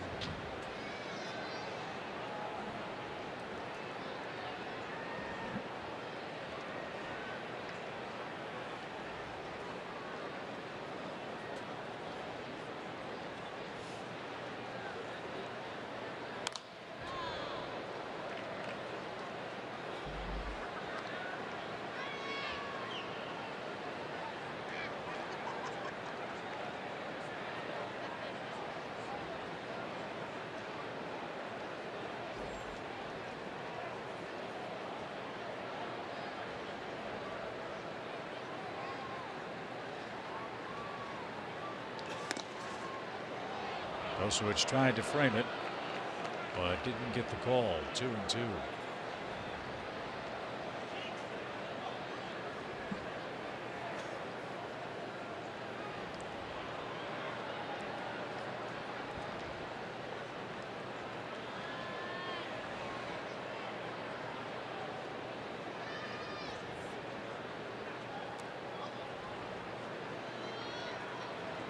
Freddie works a full count.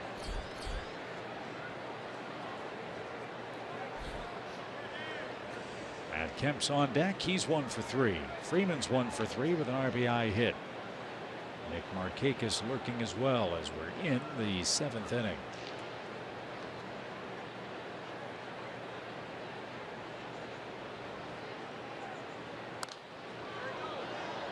Terrific battle by Freddie Freeman here. That was a good pitch right on the low outside corner, and they keep trying to get him at that spot with all that room on the left side with the shift on. Freddie would oblige and be happy to drive one through that side of the infield to keep going out there.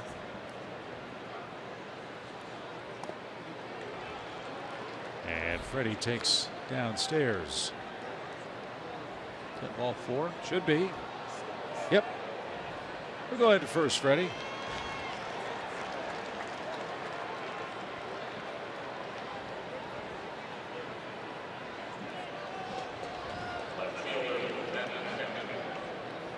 So Kemp will hit with a runner at first and 1 out.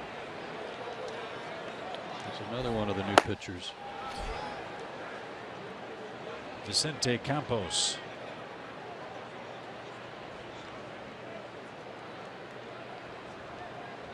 They got him from the Yankees for Tyler Clippard. And he's made the jump from Double-A to the bigs. Roll foul. Strike 1.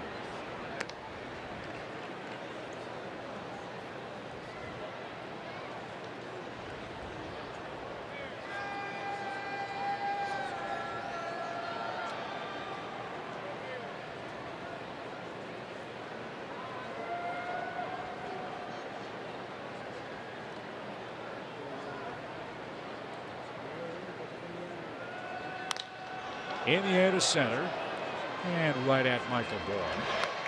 Freeman back to first. 2 outs.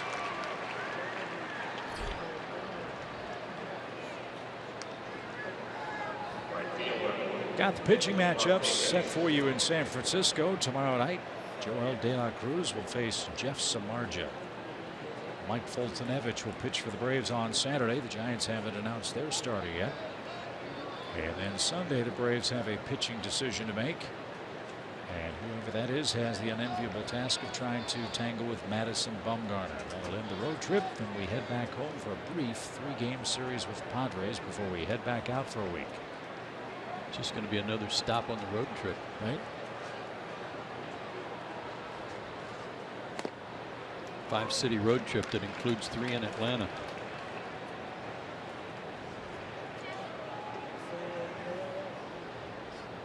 The San Diego Padres will be the home opponent. And when we wrap up that series, we'll be into the month of September.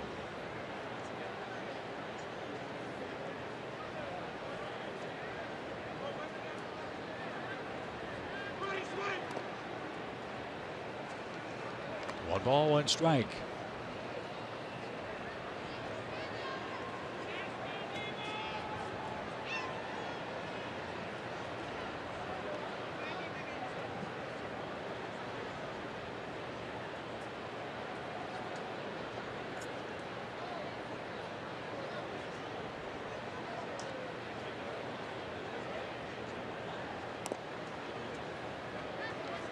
Isn't it amazing when you have a game where pitchers are throwing strikes and the ball's put in play? You don't really care about the time of game, but you certainly notice the pace of the game. Pace, yeah.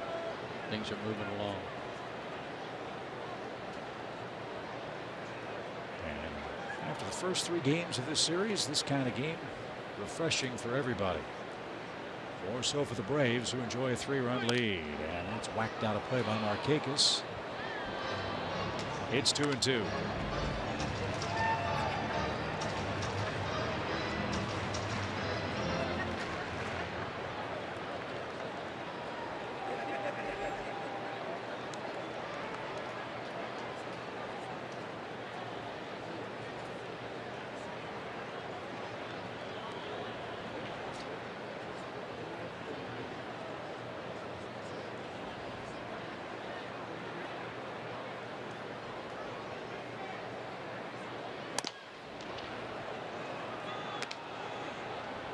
So Freddie will get a head start at first base with 2 outs. Bracho looks like a guy who's trying to pitch away from contact, even though he is a pitcher who normally pitches to contact, given that great walk ratio.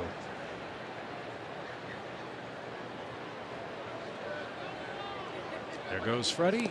And Markakis takes strike 3, and that retires the side. 7th inning stretch, 3, 4, and 5 coming up for the Diamondbacks. Matt Whistler back to work with a lead.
With excellent defensive performances. That is evident in Game 4 tonight for the Atlanta Braves.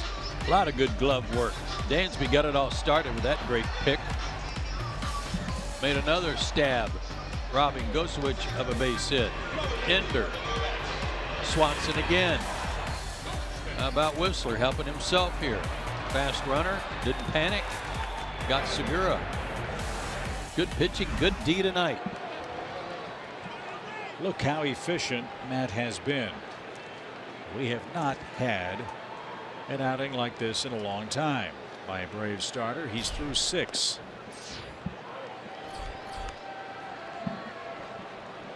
The last Braves starter to go 7 innings was Julio Teheran on July 17th, over a month ago. And the bottom is dropping out of that breaking ball. He threw that to Goldschmidt to start him last time up, but just missed getting the call on it. So he started him this inning with it. And he's gotten ahead.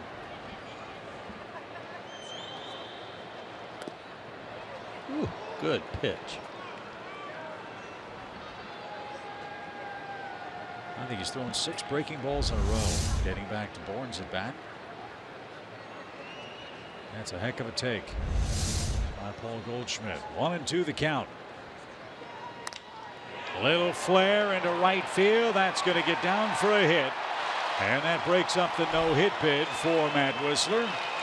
Goldschmidt aboard to start the 7th inning. Man, he can get a lot of base hits off the end of the bat and off the handle.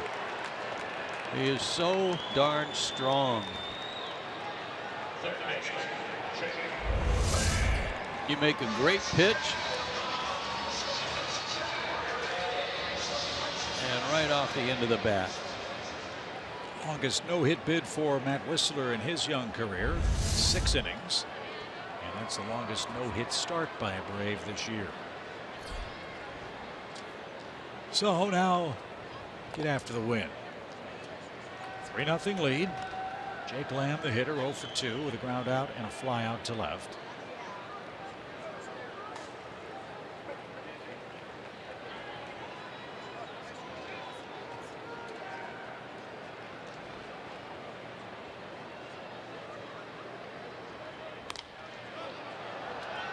And out of play, foul. You made a point about Matt Whistler that might surprise some fans. Despite a 4-11 record, Matt has probably been the most consistent pitcher as far as quality starts is concerned. Has more quality starts than any Braves pitcher. Which means 6 innings with 3 runs or less. 12, I think, is the number. He's got another one tonight. And 1 ball, 1 strike count for Jake Lamb, the Arizona third baseman. Straighten him up with a fastball. 2-1.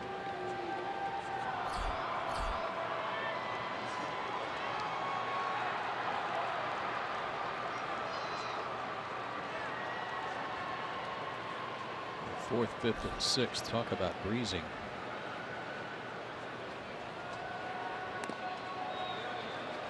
And the 6th inning, he had 2 strikeouts.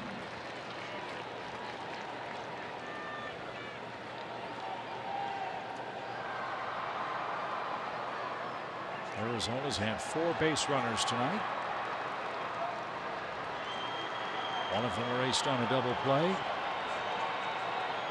Goldschmidt, their second leadoff man to reach. And the first and only Arizona hit. 3-1. And not close. Now there's trouble. 2 on with nobody out.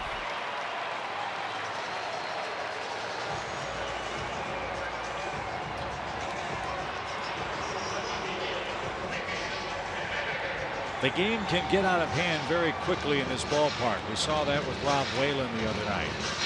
Rob would be the first to tell you he didn't have real good stuff. But when he lost it fast. 3 straight walks opened the doors for a big inning. And now you've got Haniger up. And action begins in the Braves bullpen with 2 on and nobody out.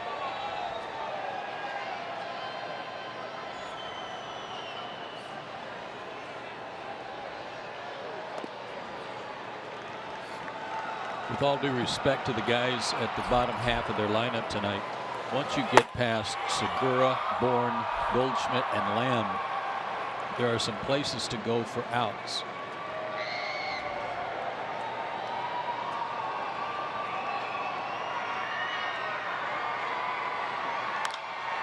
Fly ball center. That'll chase Inciarte back a few steps. Goldschmidt is going to try to tag. Here comes the throw toward third. It's not going to be cut off, and both Diamondbacks runners move up. That hurts. Good base running by Lamb, and that takes away a chance for a double play. Second, third, now one out.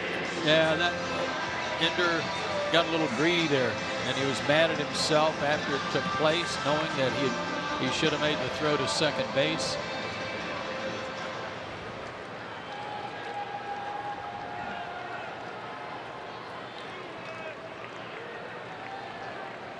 He was too deep, and Goldschmidt runs too well. Owings is 0 for 2. And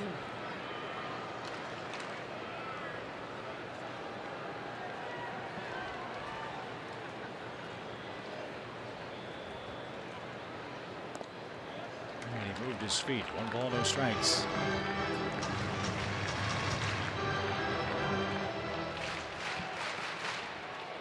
The pitcher spot is next. Ricky Weeks has grabbed the bat. He's on deck. Atlanta 3, Arizona nothing. First real threat for the Diamondbacks.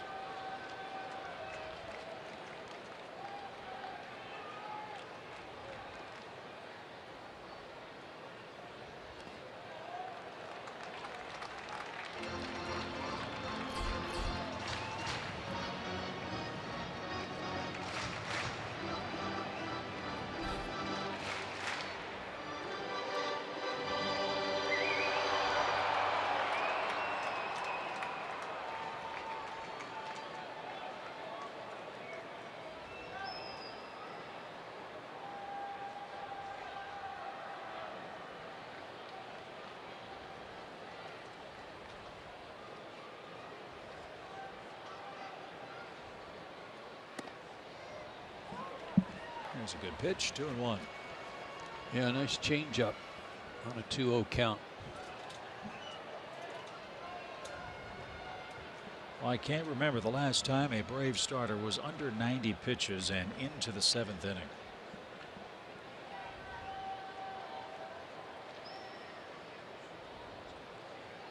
Two-1. Bouncing ball left side. Garcia thought about coming home, makes the play to first. Smart play. The run is in for the Diamondbacks. Goldschmidt scores to make it a 3-1 game.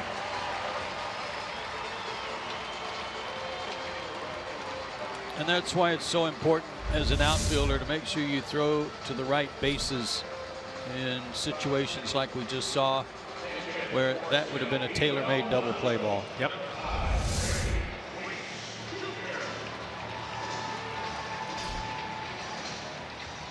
So Weeks is up.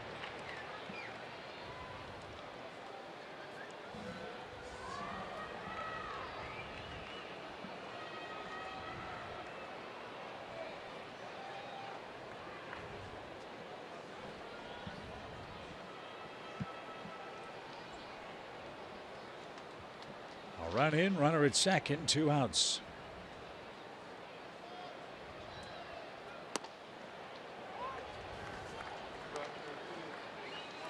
Very well could be Whistler's most efficient start of the season since a game against the Giants. May 31st, 7 innings, 79 pitches.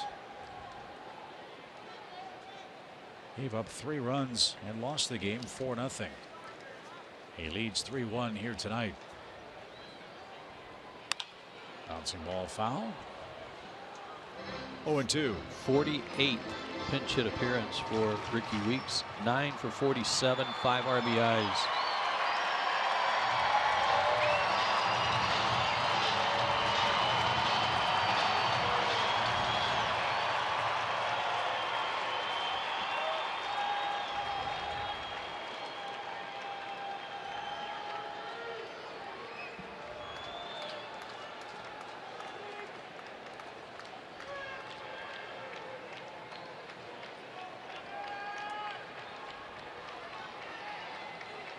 Swing and a miss, and Whistler is out of further trouble in the 7th.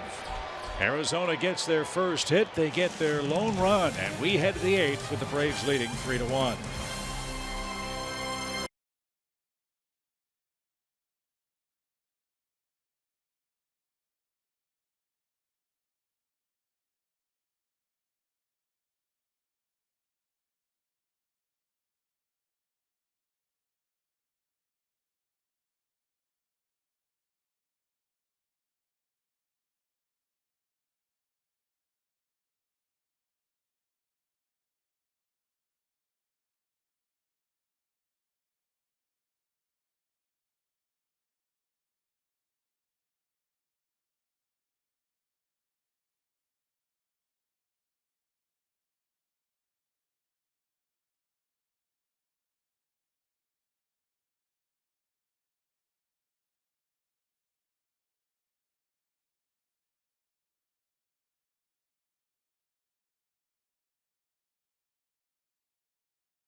Atlanta Braves baseball is sponsored by your local Toyota dealers, Let's Go Places, the Georgia Lottery, and Zaxby's Indescribably Good.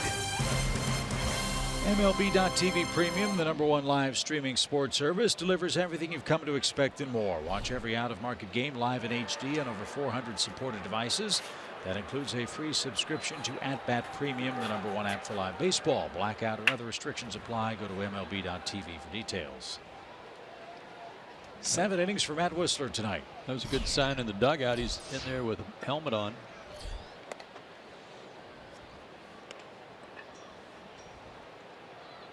This is Jake Barrett. He's worked in a couple of games already in this series. Anthony Recker, the first Brave to face him in the 8th. Mentioned a couple of times that long streak of non-7 inning starts by Braves starter ends tonight. Julio Teheran, the last to do it until Whistler's 7 innings against the D-backs on July 17th.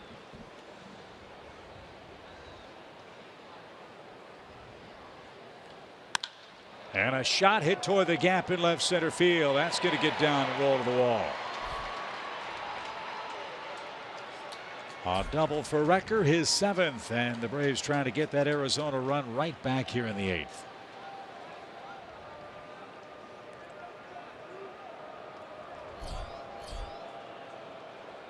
He got robbed back in the 5th inning when he rocketed one to the wall in left field. Drury made a good catch on him.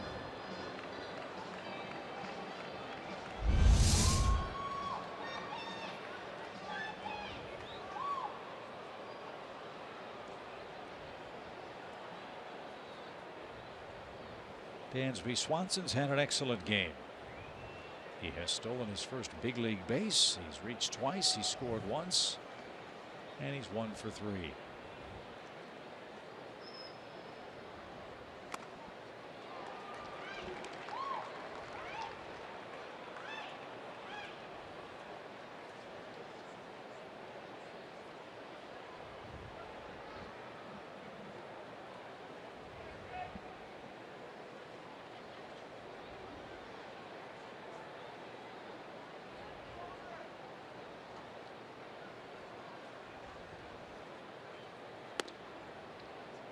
He didn't chase that one.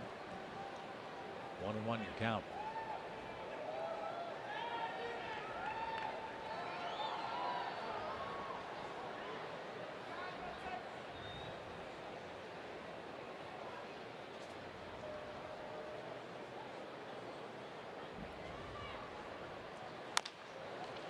Ground ball right side. That'll be a productive out. Runner to third, one out. Great job.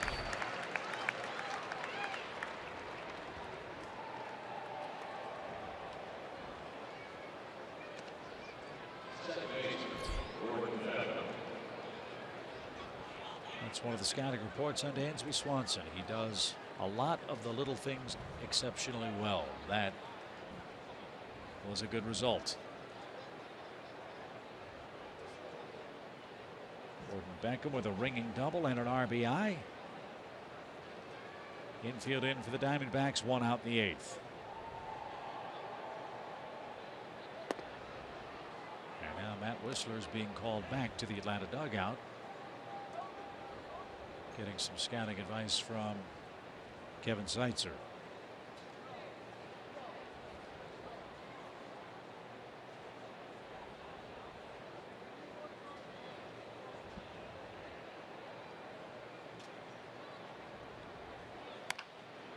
Another cue shot, this one toward Goldschmidt, in on the grass. And not deep enough to bring home Reckers, so the infield in saves a run for Arizona. 2 outs. And Whistler will be allowed to continue. That would have been a nice run to pick up.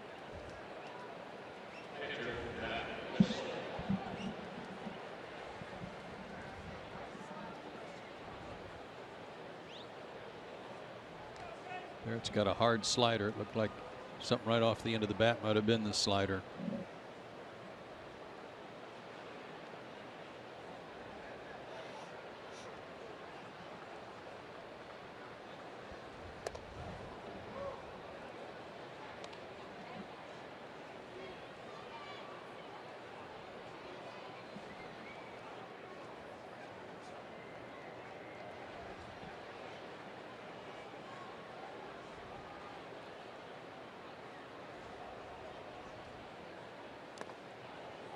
Nice stop.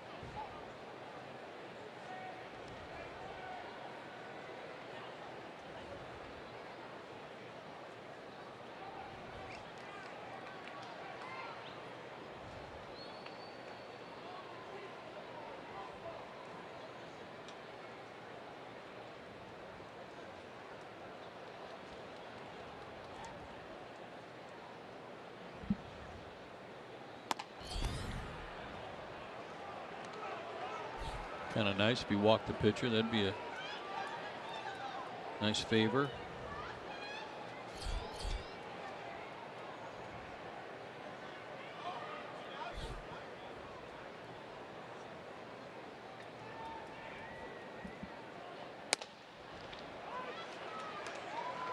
Three balls and a strike.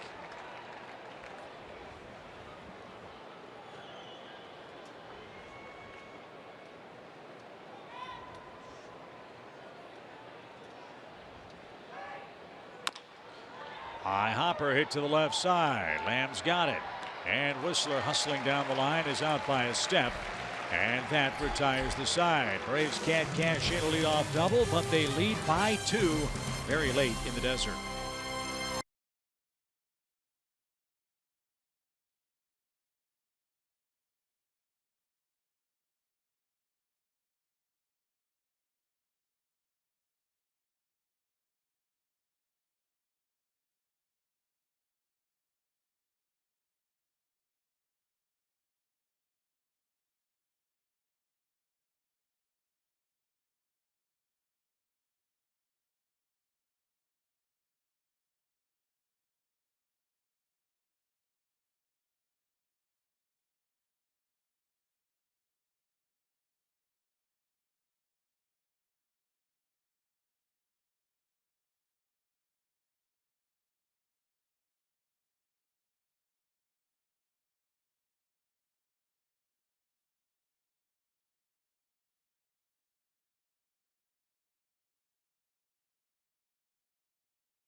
Baseball is presented by Academy Sports and Outdoors. Right stuff, low price, every day.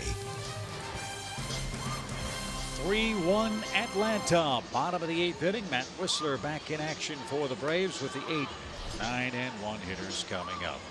Christian recording artist Matthew West will perform after the game Sunday, September 18th. A free concert for everyone in attendance. Limited VIP field passes are available for the show for just $10 each. Act fast by visiting Braves.com/faithday today. Only 91 pitches for Matt through 7 innings. He's got the 8-9-1 hitters up there, but the 9-hole hitter is Tomas, who came in a double switch earlier. Which means the Braves have to go through the middle of their lineup one more time.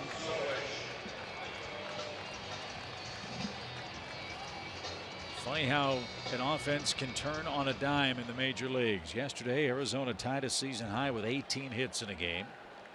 They have 1 hit through 7 innings tonight.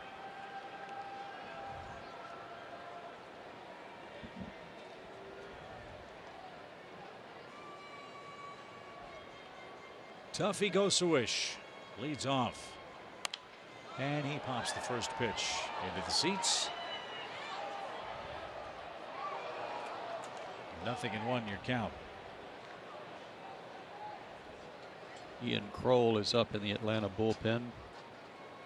He had a very rough night last night.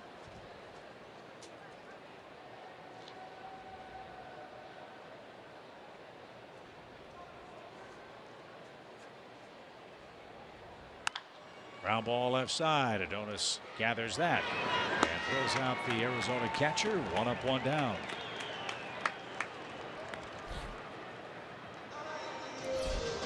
Matt struck out Tomas in his lone at bat back in the 6th inning.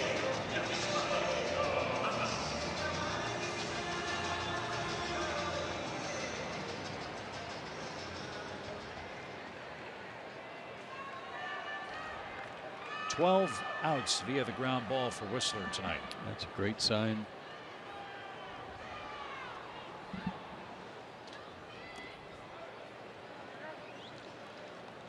Giants beating the Dodgers 4-0. Matt Moore, 6 no-hit innings for San Francisco. That's not such a big deal. We've seen that. Right.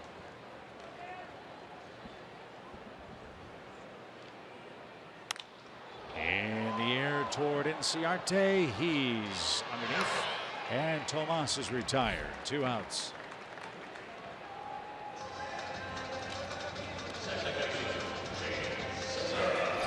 Something Brian Snitker has talked about as these young Braves pitchers try to evolve at the major league level, learning how to get through a big league lineup 3 times. Matt has done that.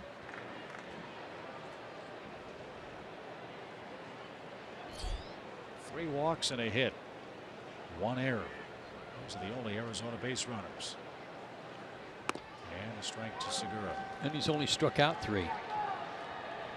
He has been tremendously efficient in getting them to swing at his pitches.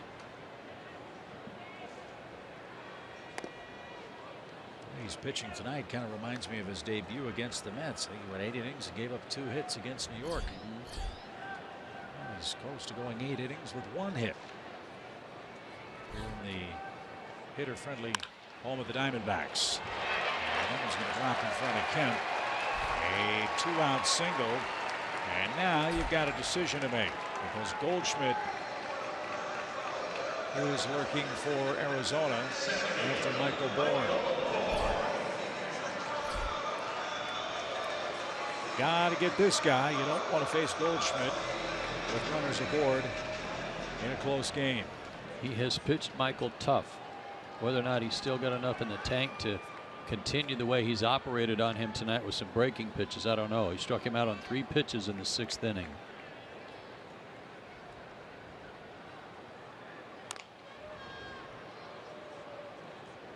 Bourne fouls one off his foot.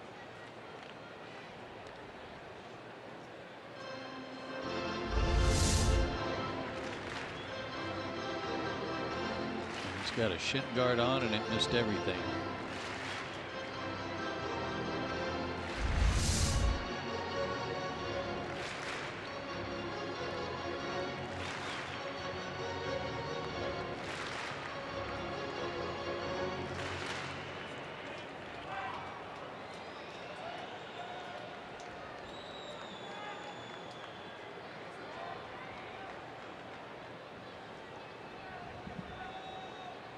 0-1. Good one. Got ahead of him by getting him to swing at that fastball that wasn't a strike, and now got him 0-2. Always want to worry about that man in the ninth. No balls, 2 strikes. You're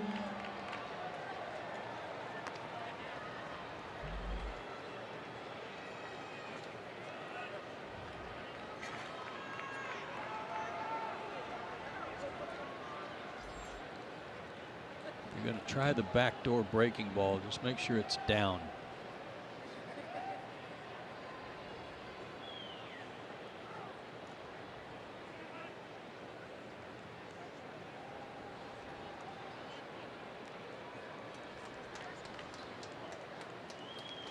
That's what they want.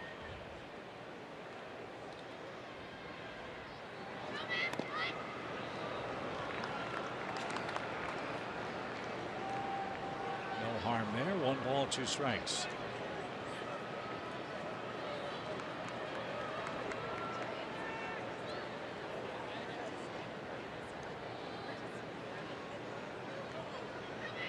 Swing and a miss. Michael Bourne and the Diamondbacks are done in the 8th inning. A masterful performance from Matt Whistler. 8 innings of 1 run, 2 hit ball, and he leads 3-1.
Unique feature of Chase Field is, of course, the pool. This was the first MLB stadium with a pool put in it, and I am 415 feet from home plate. Now, we told you about plenty of roster moves that happened earlier, one of those being Madison Youngener optioned back down to Gwinnett, and another being Brandon Snyder called back up with the big club. Now, Paul Bird pointed out a few weeks ago when Youngener made his debut that the two were cousins, and they were actually the corresponding move made for each other a couple weeks back, but not today. But Brandon Snyder told me when he got the news, he got called back up last night. He called his cousin and they made breakfast arrangements for this morning. They were still able to go before Madison hopped on a plane, but it's cool to see the two being able to pull the positives away from a very unique family baseball affair.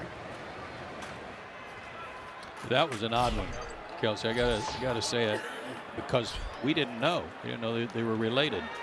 So what are the chances of that happening when the first move occurred? And then to have it repeat just a few weeks later. So great report. Thank you, Kelsey. As we head to inning number 9, where things have gone swimmingly. Daniel Hudson's on for the 9th inning. See, when you've got a crisp game going, you are on top of stuff. The last week, not so much. I thought you were going to say you're all wet, which would fit too. As Inciarte's the batter. And that just missed. Hudson's a great story. 2 Tommy John surgeries. Guy can really bring it.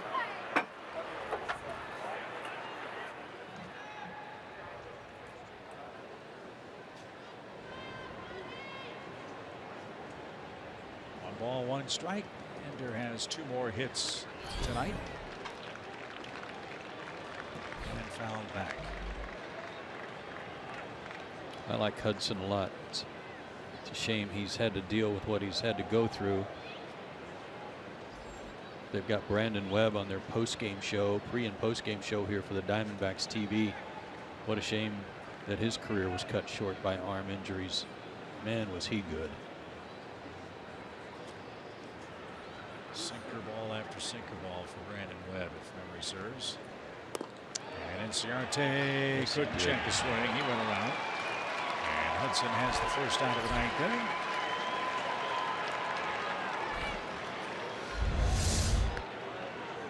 And he did.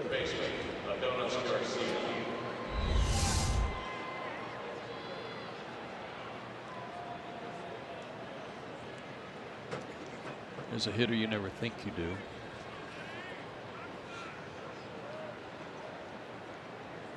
A walk, a single, a run scored for Adonis. Another good game for him at third base.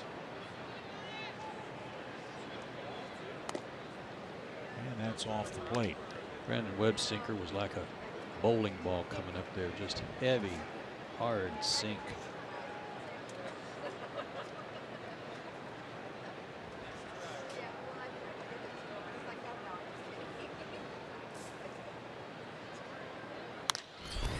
Fly ball toward right. Tomas got there and made a shin high catch. That was a nice play. Good piece of hitting by Adonis, and he gets robbed.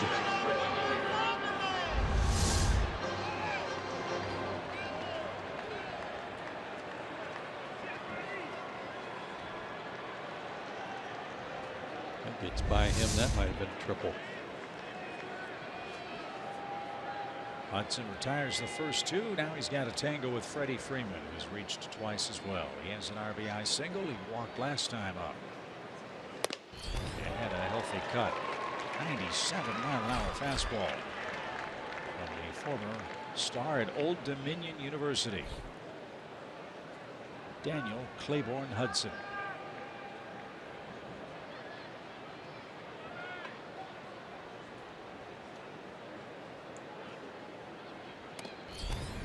Braves line presented by Xfinity will follow us. The storyline tonight. Great work by Matt Whistler in his return to the big leagues.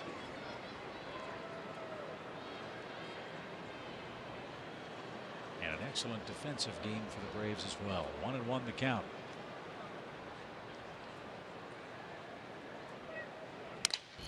Broken bat ground ball to the left side of the infield. And the throw to first takes care of Freddie Freeman, who got down the line in very good shape. 3 up, 3 down for Hudson. Last call for the Diamondbacks.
By Georgia Power, the Home Depot, and X Xfinity. X1 from Xfinity will change the way you experience sports.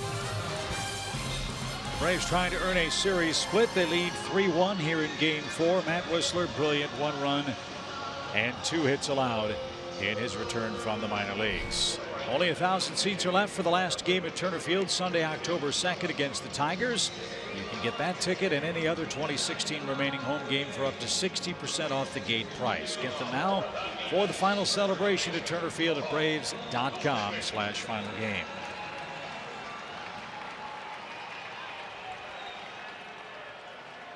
Braves won 1 game so far in this series, and it was saved by Jim Johnson Tuesday night. Faced 4 batters, gave up a hit to Segura, but struck out a batter too. That one's hammered down the right field line near the pole, and that ball is foul. Goldschmidt on the first pitch hit it into the Braves bullpen, but had the wrong shape. That was a close call. That was a close call because that is kind of a weird angle down there, the recess of the fence that goes toward the bullpen. Oh man, that just shaved the pole right on top of the fence, so it actually didn't get to the pole. So a long, loud strike for Paul Goldschmidt.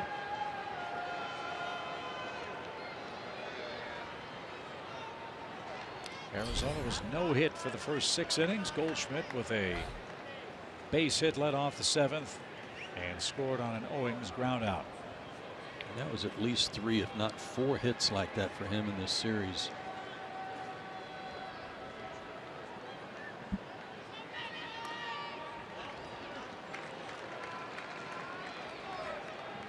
Whistler tonight, a few more sliders than normal over the course of what he'd set up for the season. But good command of all his pitches tonight. Fastball, curveball, slider, change. Absolutely owned the strike zone tonight.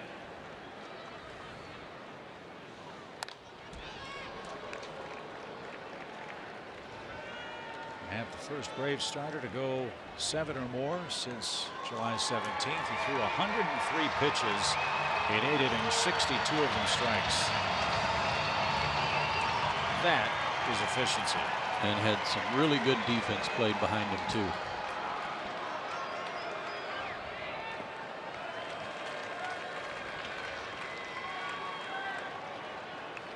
Goldschmidt, then Lamb. Not much margin of error here. You've got 2 powerful sluggers back to back to start the 9th. You can't tie it up. Goldschmidt cannot tie it up. Got to get after him. Fouled off record. We'll do it again.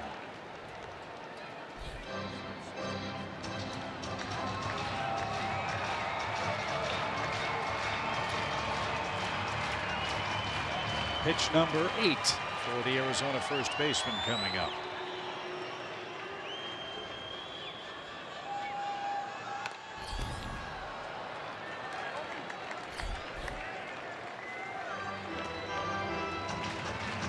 Doing a good job of battling Jim Johnson here on some good pitches too.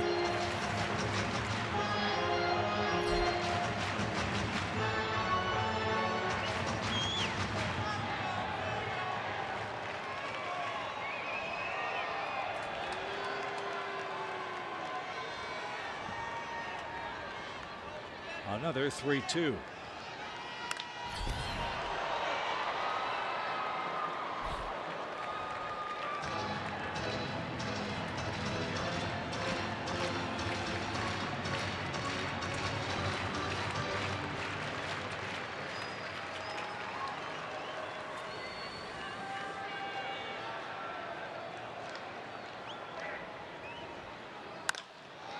Another shot down the right field line. So in this sequence, Goldschmidt's hit one a mile foul to the left side, 2 foul to the right side, and he'll see an 11th pitch.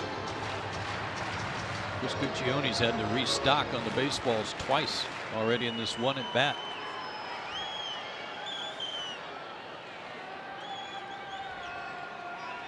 in his effort to make good pitches and make sure that he throws strikes. Goldschmidt's done a good job of fouling him off. Freeman in between Hop made the play, and after a long duel, Goldschmidt's retired for the first out. Great job.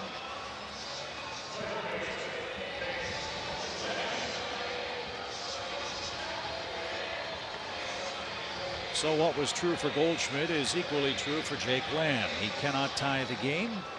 Bases empty, 1 out for him. He's 0 for 2 and has walked.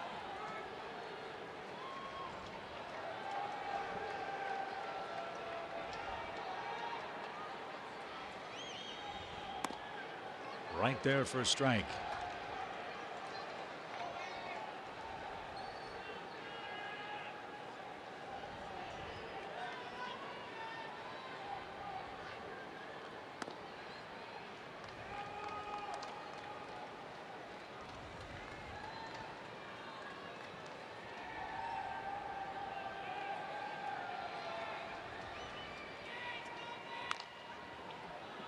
Took a little off, and Lamb was way out in front.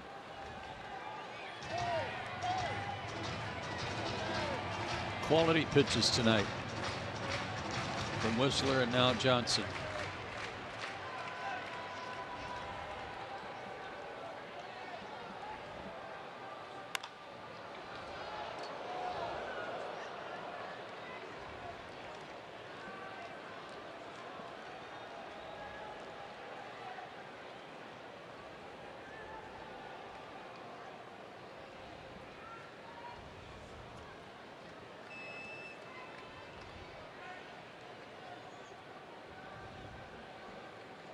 Now another 1-2 is up and away. Far enough for Lamb. 2 balls, 2 strikes.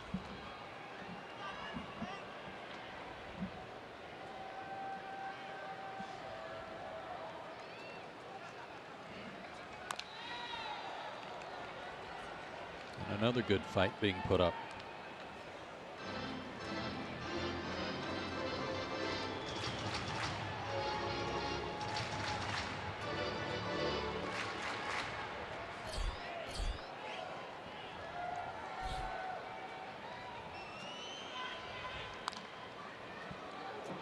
Into the camera well, right side. They still have Wellington Castillo on their bench, starting catcher. They've still got Phil Gosselin. Should they decide to use someone other than Haniger next? Swing and a miss. Lamb is retired, and the Braves are an out away from a happy flight to San Fran. Fastball elevated it a little bit. It was running away from Lamb some, and he was trying to pull it. So Mitch Haniger, the final Arizona hope. He is 0 for 3 tonight.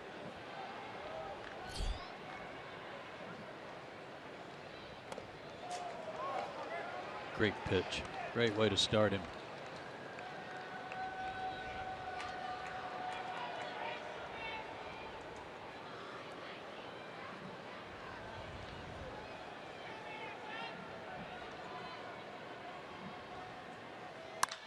Fly ball to right. That should do it.